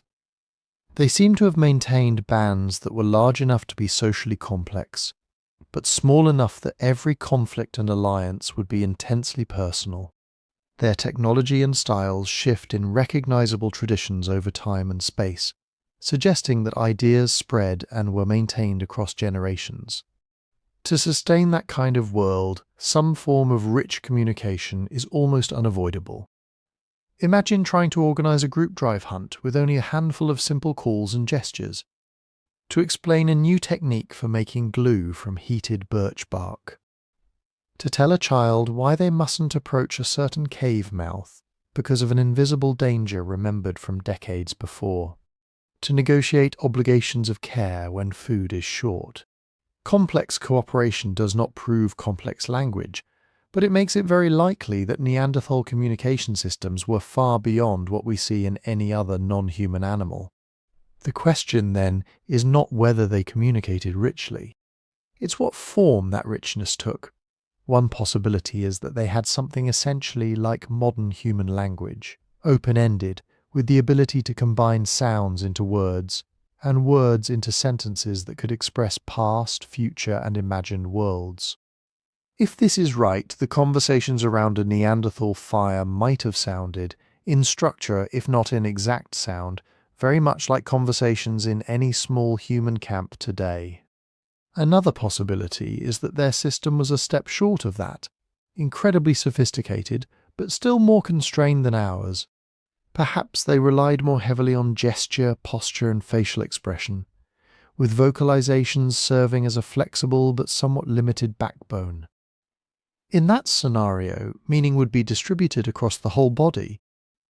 A tilt of the head, a certain rhythm of breath, a hand motion toward the horizon could carry nuances that, for us, would require entire phrases. Spoken elements might have been more formulaic, less freely recombined than in modern languages, but still incredibly effective in the specific contexts of hunting, sharing, comforting, and teaching. It's also possible that there was variation over time and space. Some Neanderthal groups, under particular pressures or opportunities, may have pushed their communicative systems closer to the open-ended complexity we associate with language, while others remained more gestural, more tied to immediate context. Right now, we can't distinguish plainly between these scenarios.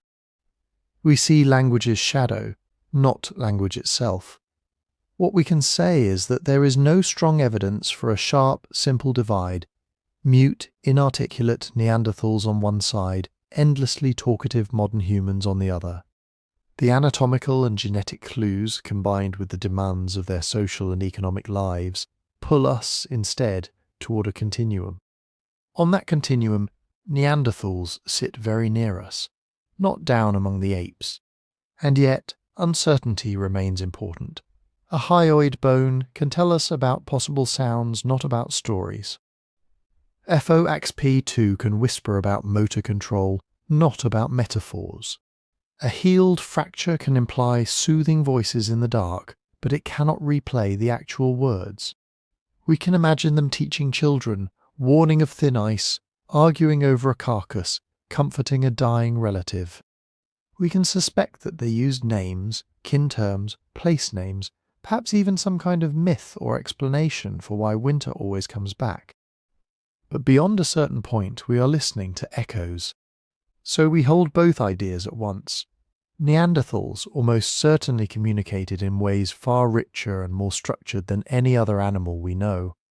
And we cannot, from this distance, say exactly how far along the road to full modern language they had come. What that uncertainty does, though, is open the door to the next question.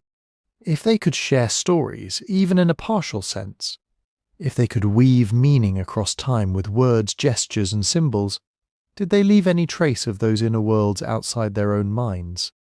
Any marks that say not just we were here, but we saw something, and we wanted to remember it? For that, we turn to pigments, engravings, and the most fragile of human creations, art. If you ask archaeologists when art begins, you won't get one simple answer. You'll get a quiet shuffle of dates, sites, definitions. You'll hear about beads in Africa, hand stencils in Indonesia, figurines in Europe. And if you listen carefully, you'll also hear another thread running underneath. What do we do with the Neanderthals? For a long time it seemed easy. Where modern humans went, there were caves full of images, carved figures, and decorated objects. Where Neanderthals were, there were stone tools and animal bones, but almost nothing anyone wanted to call symbolic. Then the details started to change.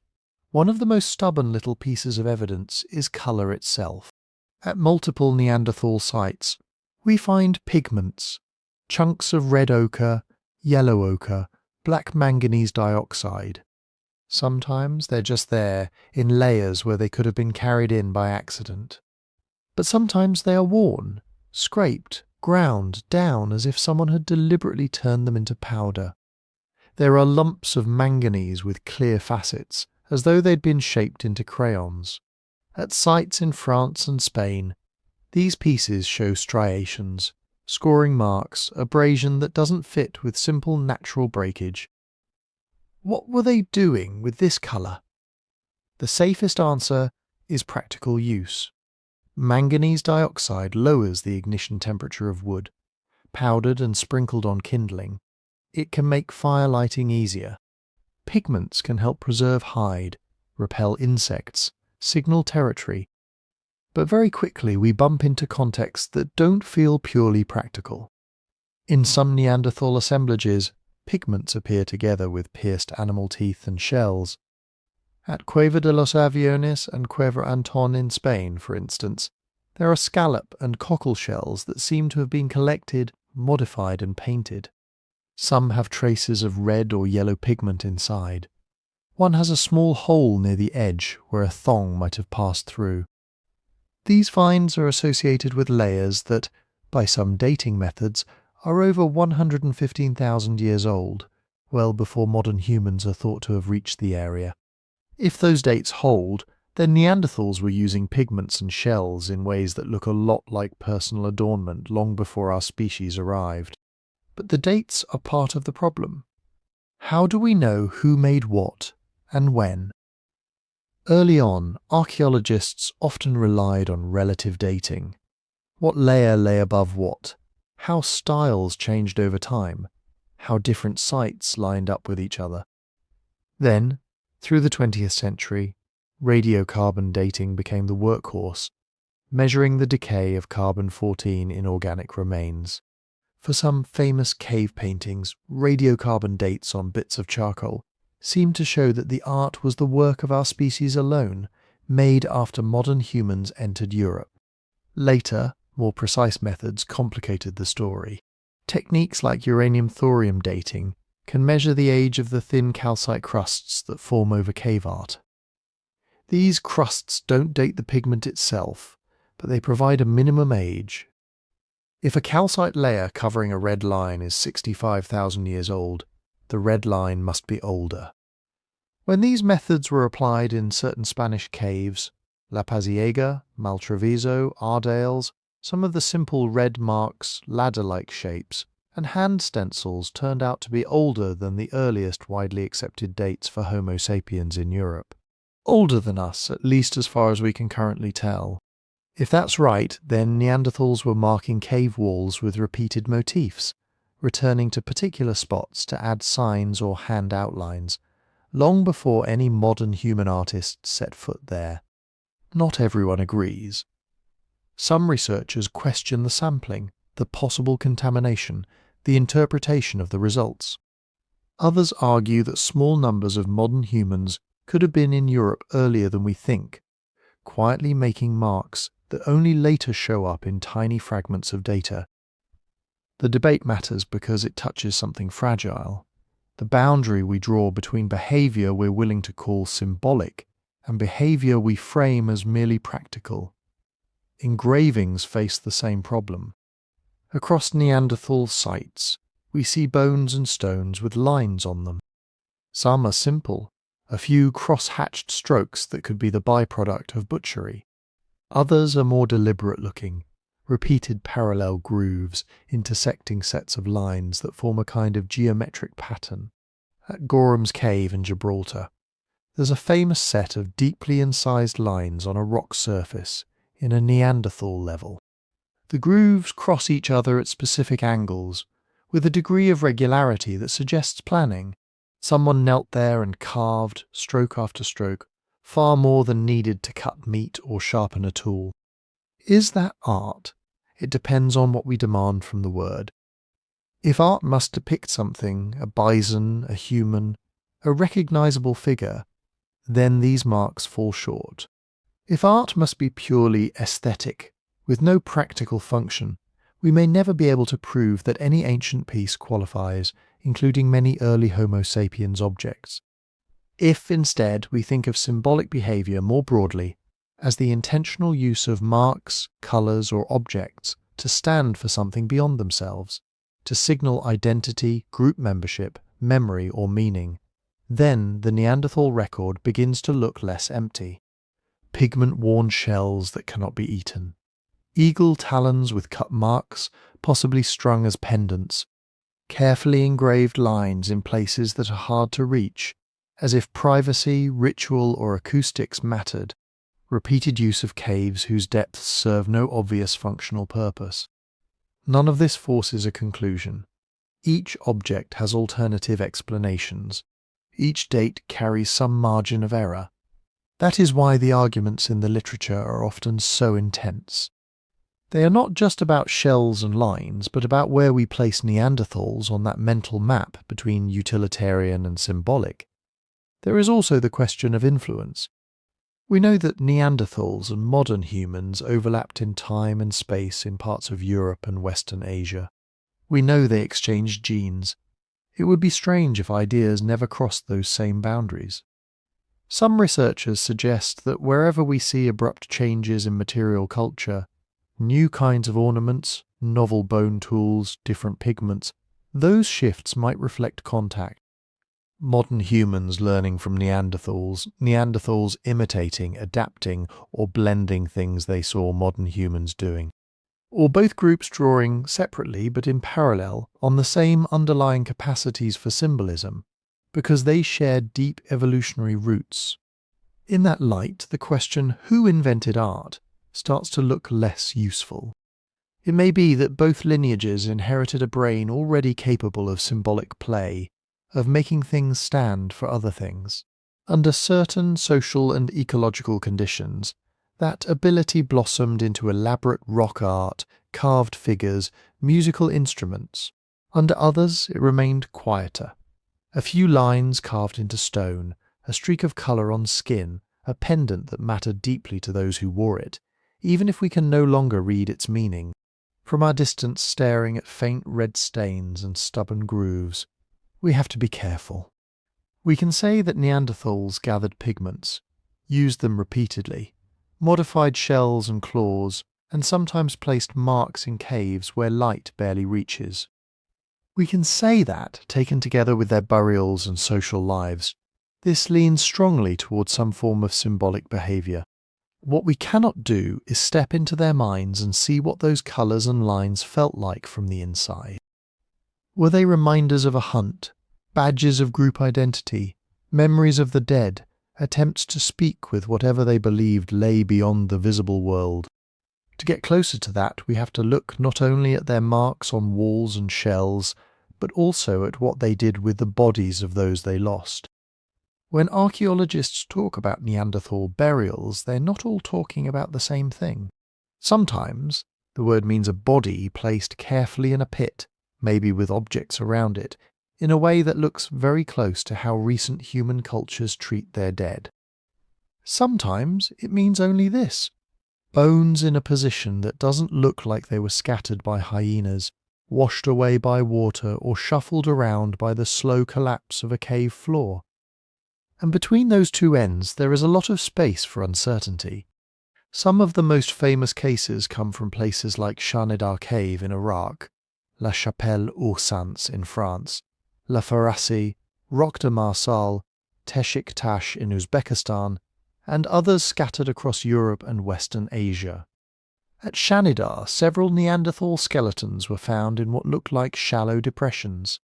One individual, Shanidar 4, became famous as the flower burial. In the 1960s, pollen grains found around the bones were interpreted as the remains of flowers deliberately placed with the body. It was a powerful image, Neanderthal mourners gathering plants and arranging them over a fallen companion. Later work softened that picture. It turned out that burrowing rodents in the cave today collect seeds and flowers in their tunnels. The pollen could have been their work, not the Neanderthals. The grave itself might still be intentional, but the flowers are no longer a secure fact. They're a story that rested on fragile evidence. The same tension shows up again and again. At La Chapelle-aux-Saints, the skeleton lay in a hollow that its discoverers described as a deliberate grave. The body seemed flexed, tucked in, protected from scavengers. At Roc de Marsal, the child's skeleton lay in a depression with few gnaw marks, its bones more complete than you'd expect if it had simply been left on the surface. But in both cases and many others, later researchers asked a harder question. Could natural processes have done this? This is where taphonomy comes in, the study of everything that happens to remains between the moment of death and the moment an archaeologist lifts them from the ground. Sediment can slump, filling in around a body and creating what looks like a dug pit. Water can flow gently enough to move small bones, but leave larger ones in place, or deposit fine layers that mimic the clean outlines of a grave. Caves can collapse, sealing off one part of a chamber and protecting bones there from scavengers, while bones only a few meters away are chewed and scattered. If a corpse falls into a natural depression and is quickly covered by sediment, the result, tens of thousands of years later, might look quite a lot like a burial. Add in the activity of animals, gnawing, dragging, digging, and the picture becomes even more complex. Absence of tooth marks isn't proof that a body was protected by ritual. It might just mean no large carnivores had access before the sediment sealed it. Because of this, every claimed Neanderthal burial is now picked over in minute detail. Was there really a pit? Are its edges sharp and regular, or could they be the product of erosion? Are the bones articulated in a lifelike position or jumbled? Are there signs they were moved while still held together by ligaments, or only after the flesh was gone? Are there objects that look like grave goods, stone tools, animal bones, pigments, placed in a way that differs from the surrounding layers? In some cases, the evidence leans strongly toward deliberate action. Shanidar 1. The injured individual who lived for years after losing an arm and damaging his eye and leg seems to have been placed in a depression and quickly covered. Several of the Laferrasi skeletons appear to lie in intentionally shaped pits, with repeated use of the same spot for different individuals. At Teshik Tash, a Neanderthal child was found surrounded by ibex horn cores in an arrangement that, to some eyes, looks far from accidental. In other cases, the line between burial and natural accumulation remains blurry. Some supposed grave goods turn out to be ordinary tools that happen to be near the body or animal bones no different from the rest of the cave deposits. Pigment traces may be part of a wider pattern of ochre use in the site, not specifically linked to the dead individual.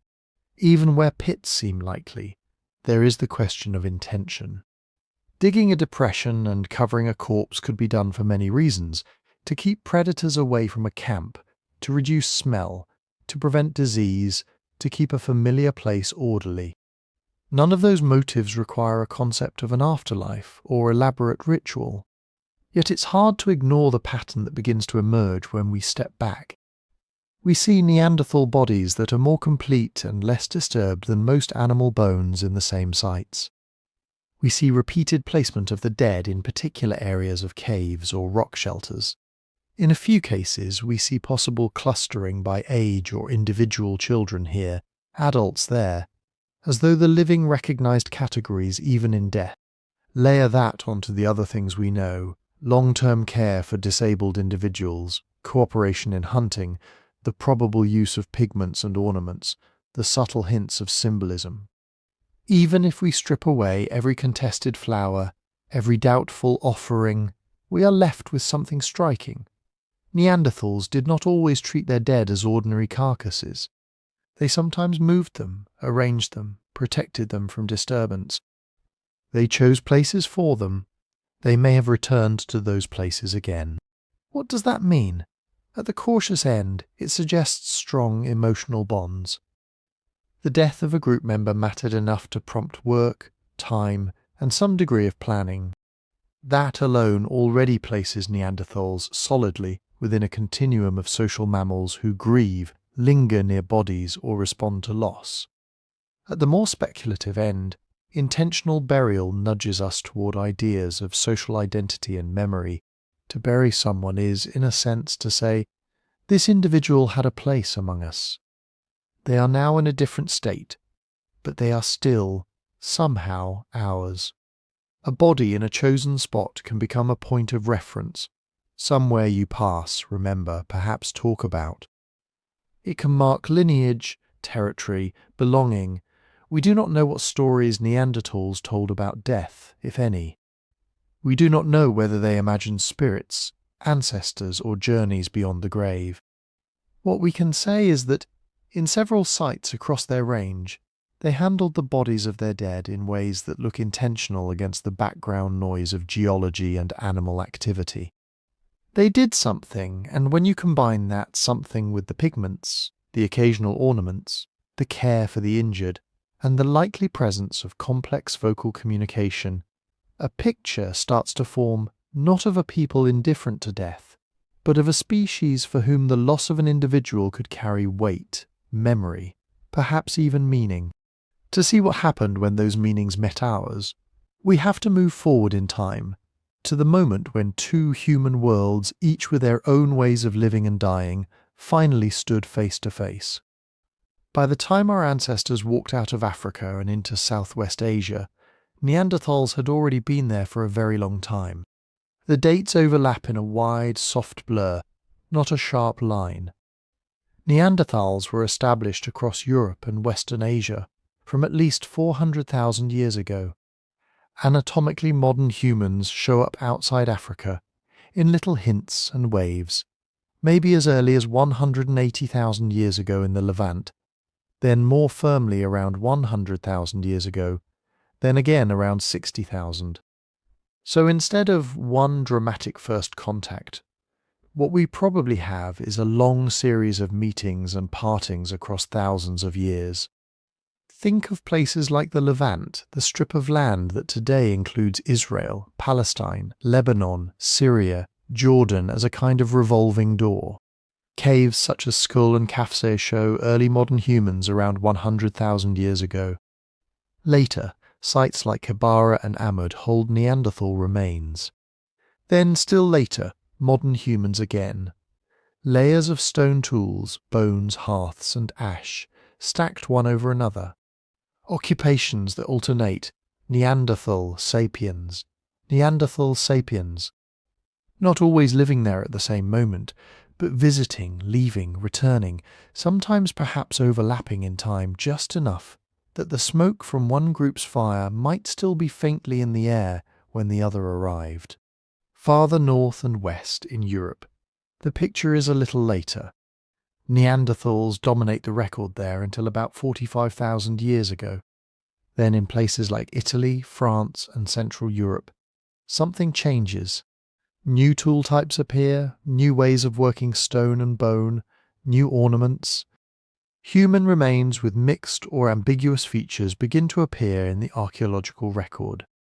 It's here, in these shifting frontiers, that contact zones really come into focus. When archaeologists talk about cultural borrowing between Neanderthals and modern humans, they are usually thinking of these regions and these time slices. In France and northern Spain, for example, there's a mysterious set of industries called the Châtel-Perronien. They sit at the very end of the Neanderthal timeline, around 45,000 to 40,000 years ago. The tools look like a blend, still rooted in older Neanderthal traditions, but with new blade forms, bone tools and ornaments, perforated animal teeth, beads, perhaps even personal decoration. The fossils associated with some of these layers are Neanderthal. So one way to read the evidence is this. Neanderthals saw new technologies, new ideas, and adapted them into their own way of life. Not passive recipients, but tinkerers, integrating what worked. Did they learn these things directly from modern humans they met and traded with? Did ideas diffuse slowly along networks of contact, group to group, cave to cave, until the origin was forgotten, and only the practice remained? The ground doesn't answer. It just gives us objects that suddenly appear in places they hadn't been before. Something similar may have happened in reverse. In Central and Eastern Europe, some of the earliest modern human industries, like the Silatian and Bohunician, include heavy-duty points and flakes that look closer to older Neanderthal-style technologies than to the later delicate blade industries we usually associate with Homo sapiens. One possibility is that incoming modern humans moving into Neanderthal lands didn't just sweep in with a fully formed modern package. They arrived with their own traditions, then encountered well-adapted local technologies, robust tools honed for Ice Age forests and steppes, and adopted some of them. Learning may have gone both ways. For a long time, the story was told differently. Older narratives framed this period as a kind of slow-motion conquest. Modern humans, supposedly armed with superior brains, better language, and more advanced culture, expanding out of Africa and replacing the inferior Neanderthals wherever they met. Sometimes that story was dressed up in gentle language. Sometimes not at all. Words like outcompeted, overwhelmed, even wiped out were used without much hesitation. There may have been competition. When two closely related species need similar foods, shelter, and space, some level of rivalry is almost inevitable. But the idea of a simple clash, us versus them, winner and loser, smart versus dull, doesn't fit well with what we now see. For one thing, we interbred. Genetic evidence shows clearly that Neanderthals and modern humans had children together. Not once, but multiple times in different places, over thousands of years. That alone tells us that at least some meetings were intimate, cooperative, and prolonged enough for families to form. For another, the archaeological record doesn't look like a clean sweep. In some regions, Neanderthals persist for thousands of years after modern humans first appear nearby. In others, modern human groups seem to come and go, their artifacts vanishing from the layers for a while before returning. Climate pulses, shifting habitats, and local conditions all play a role. Some valleys might have held only Neanderthal camps for centuries, with distant rumours of strange-looking people elsewhere. Other regions might have seen regular encounters, shared hunting grounds, wary exchanges at river crossings, tentative trade. There is room in this long patchwork contact zone for almost every kind of human interaction. Avoidance, curiosity, hostility, alliance, friendship, kinship. From a distance of 40 or 50,000 years, those short local stories leave only faint traces. A scatter of unfamiliar stone raw material far from its source. A pendant-style hopping from one region to another. A child's skeleton with a genetic signature that says, mother from one population, father from another. Small interactions, almost invisible in their own time, can echo for tens of millennia. Every time a Neanderthal and a modern human shared a shelter, traded a tool, or raised a child together, they braided two evolutionary histories a little tighter. Genes crossed species boundaries, carrying adaptations with them. Immune responses, hair and skin traits, perhaps even subtle brain-related variants. Cultural practices crossed too. Ways of hunting certain animals, recognizing edible plants, selecting good stone, perhaps melodies, rhythms, or stories that never fossilized but nonetheless spread. And because both populations were small by modern standards, a handful of such exchanges could matter enormously. In a group of 20 or 30 individuals, one outsider bringing a new technique, a new tool form, or a new way of organizing a hunt, could change what survival looked like for generations. When we talk about modern humans and Neanderthals meeting, it's easy to imagine blocks of color on a map, arrows pushing against each other, borders advancing and retreating like armies. The reality was almost certainly more like a mosaic. Different regions, different times, different outcomes. In some places, Neanderthal traditions held on stubbornly. In others, they blended. In still others, they vanished quickly, leaving only a thin genetic shadow. What ties these scattered scenes together is not a single decisive encounter, but the slow, uneven mingling of closely related human worlds.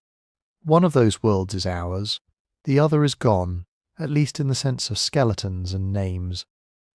But if we look inside ourselves, we find that the meetings never quite ended. If you want to see where those meetings went, you don't start with bones in a cave. You start with blood, saliva, or a little bit of cheek tissue from people alive right now. And strangely, from the powder of ancient bones ground in a lab. Ancient DNA work is in a way the quietest kind of archaeology. No trowels, no brushes, just fragments of molecule, most of them broken and scrambled by time. When a Neanderthal died in a cold cave 40 or 50 or 100,000 years ago, their DNA began to decay almost immediately. Water, oxygen, microbes, radiation, all nibbling away at the long, delicate strands. After tens of thousands of years, what's left is usually just tiny pieces, shattered and chemically altered.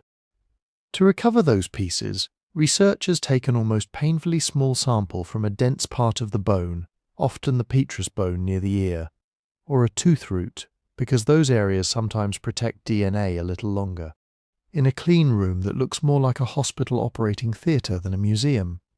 They grind that bit of bone into powder, bathe it in solutions that dissolve the minerals, and pull out whatever fragments of DNA are still clinging on. Most of what they get isn't even Neanderthal. It's bacteria, fungi, bits of plant, possibly DNA from ancient hyenas or cave bears that once licked the bones. And then there's the danger of something far more confusing.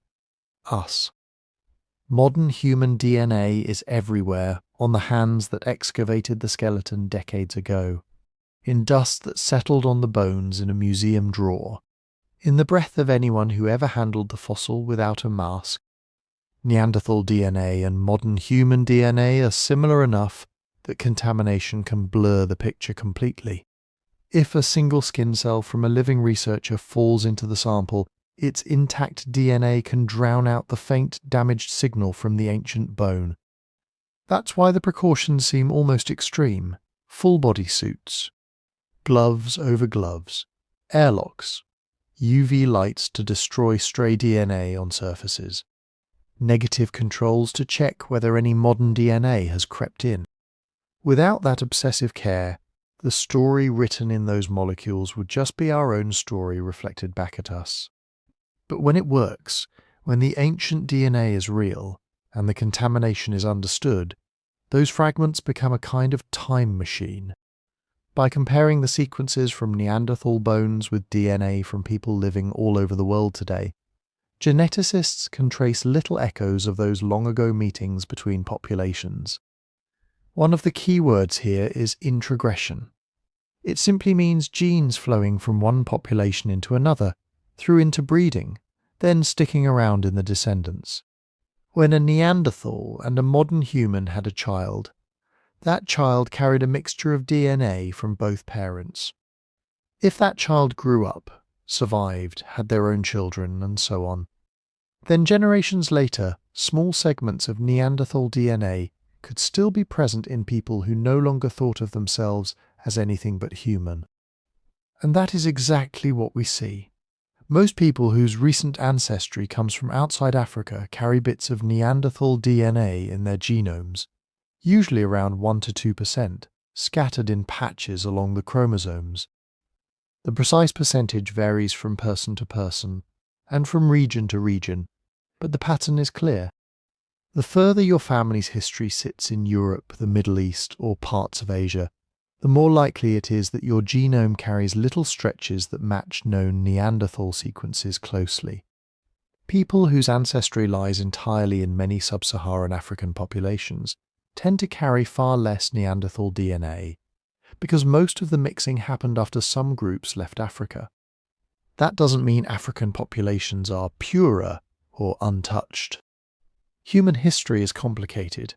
There were likely back migrations into Africa, and there are hints of other, older introgressions from unknown archaic groups within Africa itself.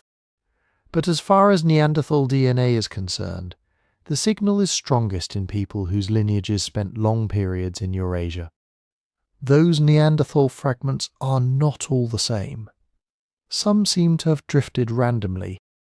Others might have been favoured because they helped with specific challenges of life outside Africa.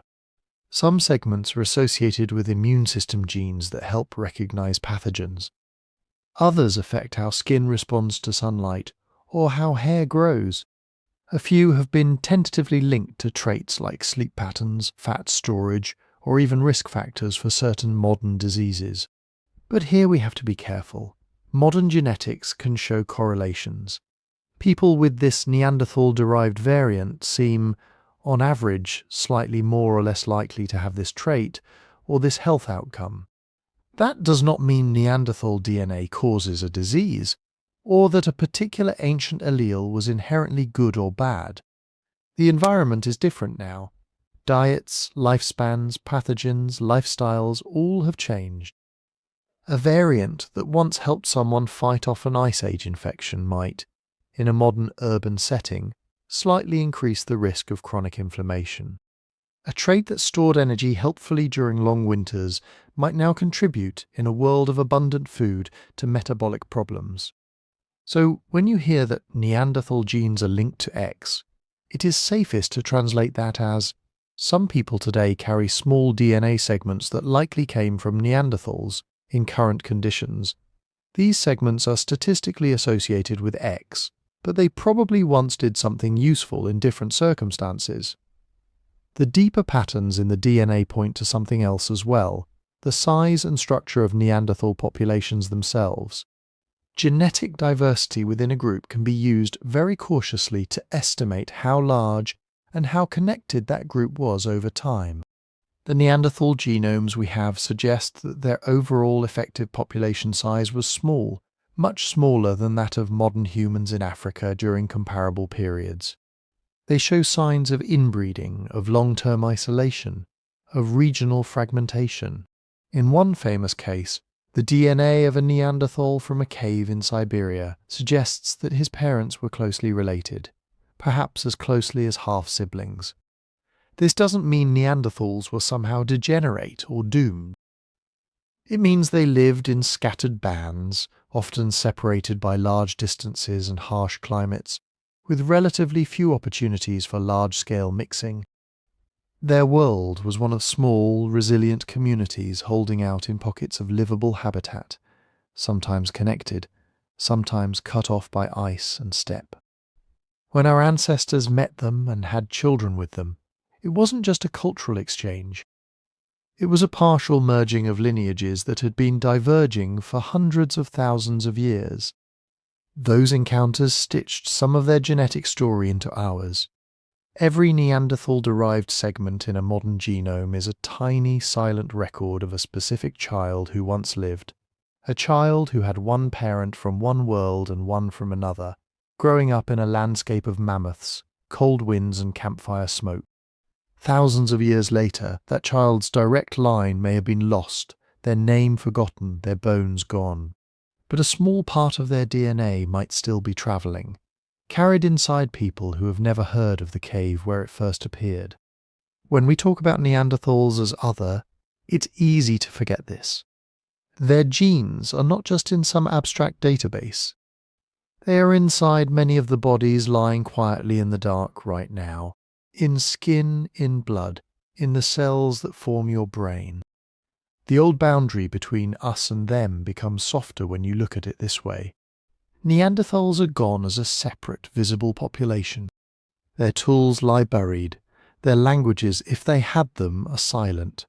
But part of their evolutionary experiment continues, folded into ours. Your genome, like mine, like almost everyone's, is a palimpsest written by many hands. Bottleneck survivors in Africa, wanderers across Arabia, Ice Age hunters in Europe and Asia, and here and there, the quiet signatures of Neanderthal ancestors who once faced the same winds, the same hunger, the same star-filled skies. When we read our DNA carefully, we're not just learning about them. We're recognizing that the line between their story and ours was never a line at all, but a braid. So if Neanderthals live on in a scattered way inside our DNA, why don't they live on as a separate people? Why are there no Neanderthal villages on the map? No Neanderthal languages, no Neanderthal nations making treaties and writing books? When we ask why they vanished, it can sound like we're looking for one clean answer. A single moment, a single cause, a single mistake. But the world they inhabited was not tidy, and causes in deep time rarely are. The first thing to remember is how small their world was in terms of numbers. Those genetic clues we talked about, the low diversity, the long stretches of similar DNA, the signs of close kin matings, point to an effective population size that would fit, not into a continent, but into a small modern city, maybe a large town, spread across thousands of kilometers of Ice Age Europe and Western Asia. Neanderthals weren't a teeming throng. They were a thin, fragile lattice of bands and little clusters, living in the best pockets of habitat they could find. In a situation like that, random events stop being background noise and start becoming destiny. A bad winter, a series of dry years, an epidemic, a volcanic eruption. For a species with millions of members, these are tragedies that scar but do not break the whole. For a species living in scattered pockets of a few dozen here, a few dozen there, each group separated by days or weeks of walking, those same events can erase entire lineages in a single season. Imagine a valley that has supported one Neanderthal group for generations. They know every shelter, every migration route, every spring that keeps running even in a dry year. Then, one year, the spring fails, or the herd they depend on shifts its path, just far enough away that hunting becomes unreliable. Or a new pathogen sweeps through, brought by migrating animals or by other humans. There is no nearby village to send help, no dense network of neighbours to buffer the loss. If they move and fail to find another good patch quickly enough, if they split and the fragments never reconnect, that entire branch of the Neanderthal family tree simply ends. Multiply that not by one catastrophe, but by many overlapping in time and space. This is one part of the story. Demography amplifying chance. Small populations turning ordinary randomness into irreversible disappearance. Layered over that, the climate itself was restless. Neanderthals had already survived major shifts in temperature and vegetation. They were not fragile snow creatures who collapsed at the first hint of change.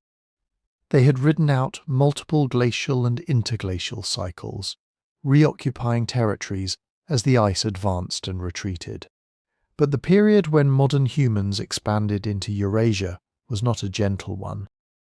Climate records from ice cores, ocean sediments and cave deposits all point to rapid swings, abrupt cooling events, sudden thaws, pulses of aridity, then brevity of warmer phases.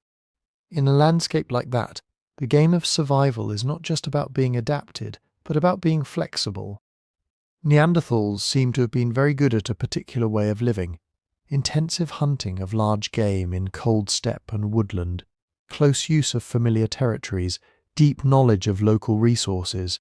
Our own ancestors, coming out of Africa, may have brought a slightly different package: broader diets, including more small game, fish and plant foods, more frequent long-distance movements, perhaps larger and more interconnected social networks that could shuttle information and people between distant groups. If climate volatility kept scrambling the board moving animals, shifting vegetation zones, opening and closing corridors, then the advantage might slowly tilt toward whoever could rewire their habits and relationships fastest. That doesn't mean one species was better. It means their ecological niches began to overlap more and more, just as the environment was becoming less predictable. Two very similar kinds of human, drawing on many of the same resources, moving through many of the same valleys, hunting many of the same herds. This is what ecologists call niche overlap. When times are good, overlapping niches can coexist. There is enough for everyone, and the species may even benefit from each other's presence in indirect ways. Carcasses to scavenge, knowledge to imitate, mates to exchange. When times tighten, overlap can become tension. Not necessarily pitched battles on every hillside, but a slow, relentless squeezing. A herd driven by one group is not available to the other. A favoured cave used by one band is unavailable to the neighbours. A water source monopolised in a dry year means someone else has to move.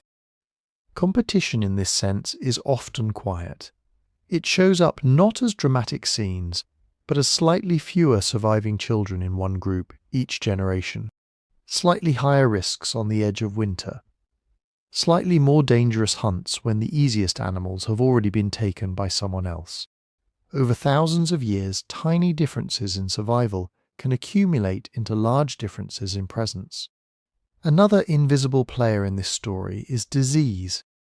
When long-separated human populations meet, they do not just share tools and stories and genes. They share microbes. Pathogens that have become mild background companions in one group can be deadly in another that has never encountered them. Modern history is full of examples. Smallpox in the Americas, measles and influenza in isolated island communities. We cannot see ancient viruses and bacteria directly in the same way we see bones or tools, but some genetic signals hint that Neanderthals and modern humans exchanged more than DNA when they interbred.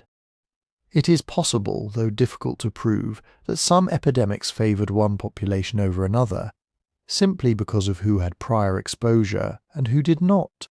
In a species already living close to the edge, even a modest increase in mortality could push some groups past recovery. And then there is the possibility that vanish is not the right word at all. When we think of extinction, we often imagine a hard stop.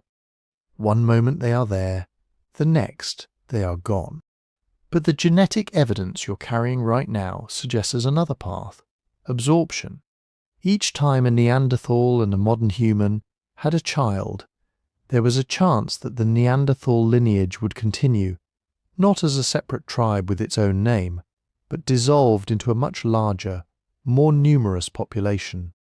If modern human groups in Eurasia kept growing, fueled by expanding networks, flexible diets, and favourable climate windows, then they would have represented, in demographic terms, a rising tide.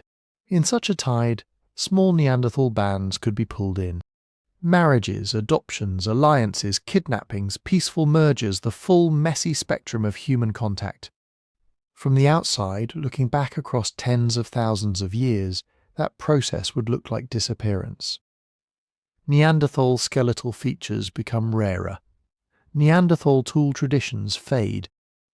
Eventually, archaeologists stop finding distinctively Neanderthal sites. But from the inside, for the people actually living through it, it might have felt less like an ending and more like a series of small local changes. New neighbours, new customs, new words, new faces in the firelight. Some Neanderthal groups likely did die out outright, erased by cold, hunger, accidents or conflict. Others may have dwindled to a few families, then merged with nearby modern human bands, their last distinct memories lost after a few generations. Some might have persisted in remote pockets longer than we currently know, holding on in forgotten valleys while the rest of the continent shifted around them. When we put all these threads together, demographic fragility, climate whiplash, ecological overlap, possible disease dynamics, and gradual absorption, we end up with a picture that is not a single dramatic event, but a long, intricate unwinding. Neanderthals did not so much fall off a cliff as walk, step by reluctant step, down a slope that grew steeper over time. By around 40,000 years ago in Europe, and somewhat later in a few other regions, their distinct archaeological and anatomical signatures fade into silence. What remains is what you carry, a trace of their genes, and a world partly shaped by the choices they made. They did not leave written laments or final testimonies. No one carved a line in stone saying, "We were the Neanderthals and this is how we ended." Instead, their ending is written in absences on cave walls, in gaps in the sediment, in the faint echoes of their DNA threaded through ours. And that, in a way, brings us back to the most honest answer we have. Why did they vanish?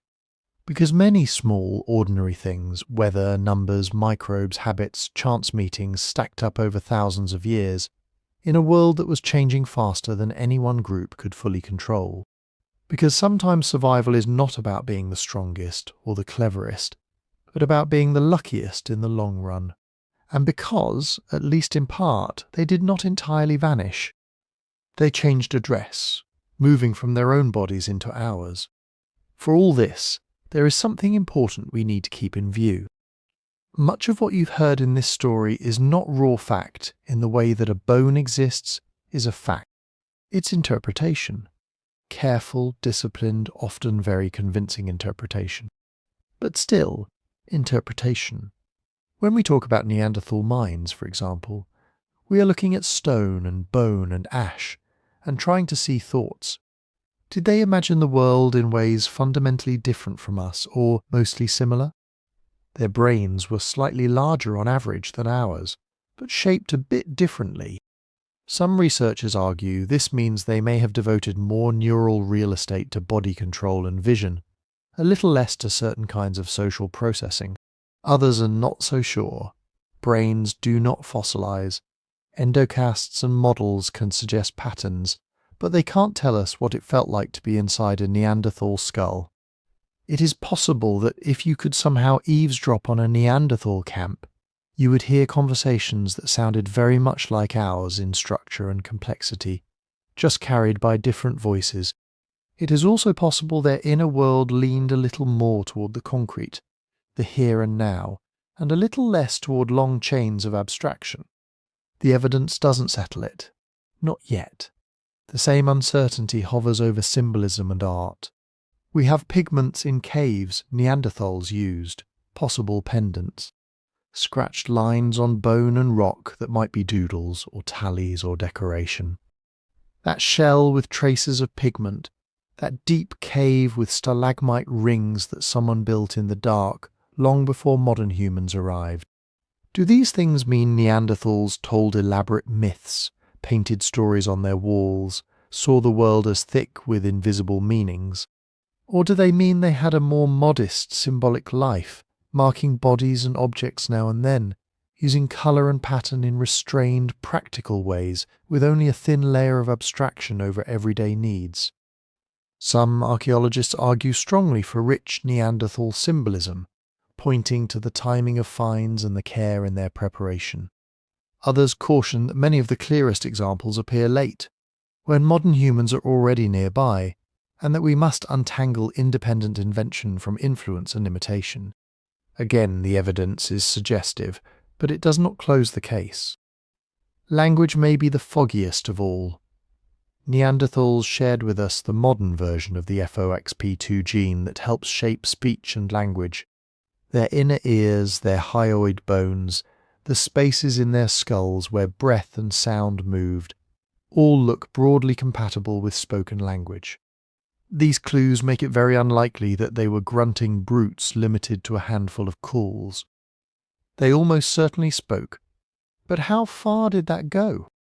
Were they swapping gossip about absent friends, planning hunts in conditional clauses, if they go there, we will go here, telling stories about beings that had never existed, imagining futures that had not yet arrived? Or did their speech stay anchored closer to the immediate and the practical, not quite reaching the runaway recursion? the story within a story within a story that seems to characterize the most elaborate human languages today. We do not know. We may never know. There are no Neanderthal recordings, no preserved phrases, no fossilized grammar. Even the question of how different Neanderthals were from each other remains open. For a long time, archaeological reports talked about the Neanderthals as though they were one uniform people living one kind of life across their whole range from Spain to Siberia and through hundreds of thousands of years. As better dating techniques and more detailed site analyses have come online, that picture has started to fray. Some regions show long traditions of particular tools. Others shift styles more quickly. Some sites hint at regular long-distance connections. Others look more isolated. Climate, local resources, and sheer chance all seem to have shaped distinct regional flavors of Neanderthal culture. Were Neanderthals in Iberia thinking and living in the same way as Neanderthals in the Levant? Did groups in Central Europe have different marriage rules, different stories, different favourite foods than their cousins farther east? The bones and stones suggest diversity. How deep that diversity ran into languages, rituals and identities is something we can only glimpse through a glass made of chipped flint and scattered teeth. Part of the reason these questions stay open is that, in the last 20 years, our tools for looking backward have leapt forward. Proteomics. Extracting and reading ancient proteins can tell us who an old fragment of bone belonged to, even when DNA is gone. Sudden redatings of classic sites, using improved radiocarbon calibration or entirely different methods, can move events thousands of years earlier or later than we thought. Microresidue analysis can find traces of plant starches on a stone tool or tiny flecks of blood or feather, and from this we can infer diet, technology, even the use of glues and bindings. Micromorphology lets us slice ancient hearths and floors into thin sections and reconstruct, layer by layer, how fires were tended, how spaces were used. Each time a new method arrives, or an old one is sharpened, some tidy story we used to tell about Neanderthals has to be taken apart, examined, and sometimes rebuilt in a different shape. If you've been enjoying this slow journey through that changing picture, and you'd like to sink even deeper into it, there's a book that expands on these stories and others written in the same gentle, sleep-friendly style. You can find it at sleepytimehistory.com and, at the moment, there's a discount running this week if you'd like to pick it up. All of this, the uncertainties, the revisions, the unexpected finds, asks something of us as we drift through deep time. It asks us to hold our ideas lightly, to remember that each generation of scientists has thought it finally understood Neanderthals, right up until a new cave, a new layer, a new molecule under the microscope ask them to rethink. Once, Neanderthals were lumbering, stupid brutes. Then they became almost modern humans whose only flaw was bad luck. Now we see them as something more textured, a population of complex humans in their own right, with strengths and limitations, habits and histories that do not map neatly onto ours. In a few decades, with more genomes sequenced, more sites carefully excavated, more tools analysed for their microscopic secrets, our picture will change again. Some of the questions we've been whispering about tonight, how they spoke, what they believed, how they saw themselves, may sharpen into clearer outlines. Others may remain open, invitations rather than answers. Through all of these shifts, one theme keeps returning. Whatever the details, Neanderthals were not a caricature. They were not a failed step on the way to us. They were another way of being human in a difficult world. When the evidence forces us to update our beliefs, it is not erasing them. It is bringing us, slowly, a little closer to seeing our cousins as they really were. Not monsters, not mirror images, but fellow survivors thinking and feeling in the dark, under the same cold stars. As you settle in, let all of that drift together into something simpler. Tonight you met a version of Neanderthals that doesn't fit on a museum placard or in a movie villain's mask.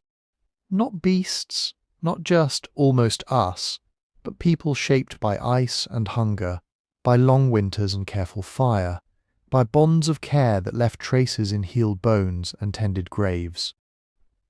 You followed them not as an outline in a textbook, but as neighbours in deep time. Hunters who learned the landscapes of mammoth steppe and forest edge as intimately as you know the routes through your own city. Toolmakers who planned, rehearsed and refined. Parents who watched over children, elders who carried knowledge, companions who stayed with the injured instead of walking away. You saw that they were not an exception to human history, but part of it. Their story flows into ours in ways we're only beginning to map. A scrap of DNA in your cells, a gene that helps Tibetan herders breathe thin air, or Pacific Islanders weather certain infections a little differently. Techniques for working stone, habits of fire and shelter, perhaps even patterns of thought that began in one lineage and were carried through contact and children and shared lives into another. Some pieces are clearer, some are only possibilities. All of them pull Neanderthals out of the shadows and back into the circle of we. If you like, you can picture one small camp at the end of a long, cold day. Snow outside pressed hard and blue. Inside a rock shelter, a fire burning low and steady, flames licking the same colours you see tonight, if a candle is flickering nearby, yellow, orange, a hint of red at the core. Around it, a handful of people. Someone mends a binding on a spear. Someone else softens a scrap of hide, hands working automatically while their thoughts wander. A child leans against an older relative, almost asleep, watching embers fall and collapse like tiny stars. Outside, the wind erases tracks inside, quiet talk murmurs and fades. They don't know they're Neanderthals. They don't know another species will one day walk these valleys and wonder about them. They know the crackle of fire, the weight of fur on their shoulders, the warmth of a body next to theirs, the comfort of familiar voices in the dark. That more than any specific tool or trait is the shared ground. Long after their last camp went cold, we are still huddling around stories, still trying to understand who we are by learning who came before.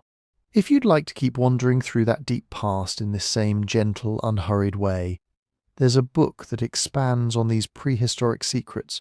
More cousins, more bottlenecks, more quiet revolutions in stone and bone.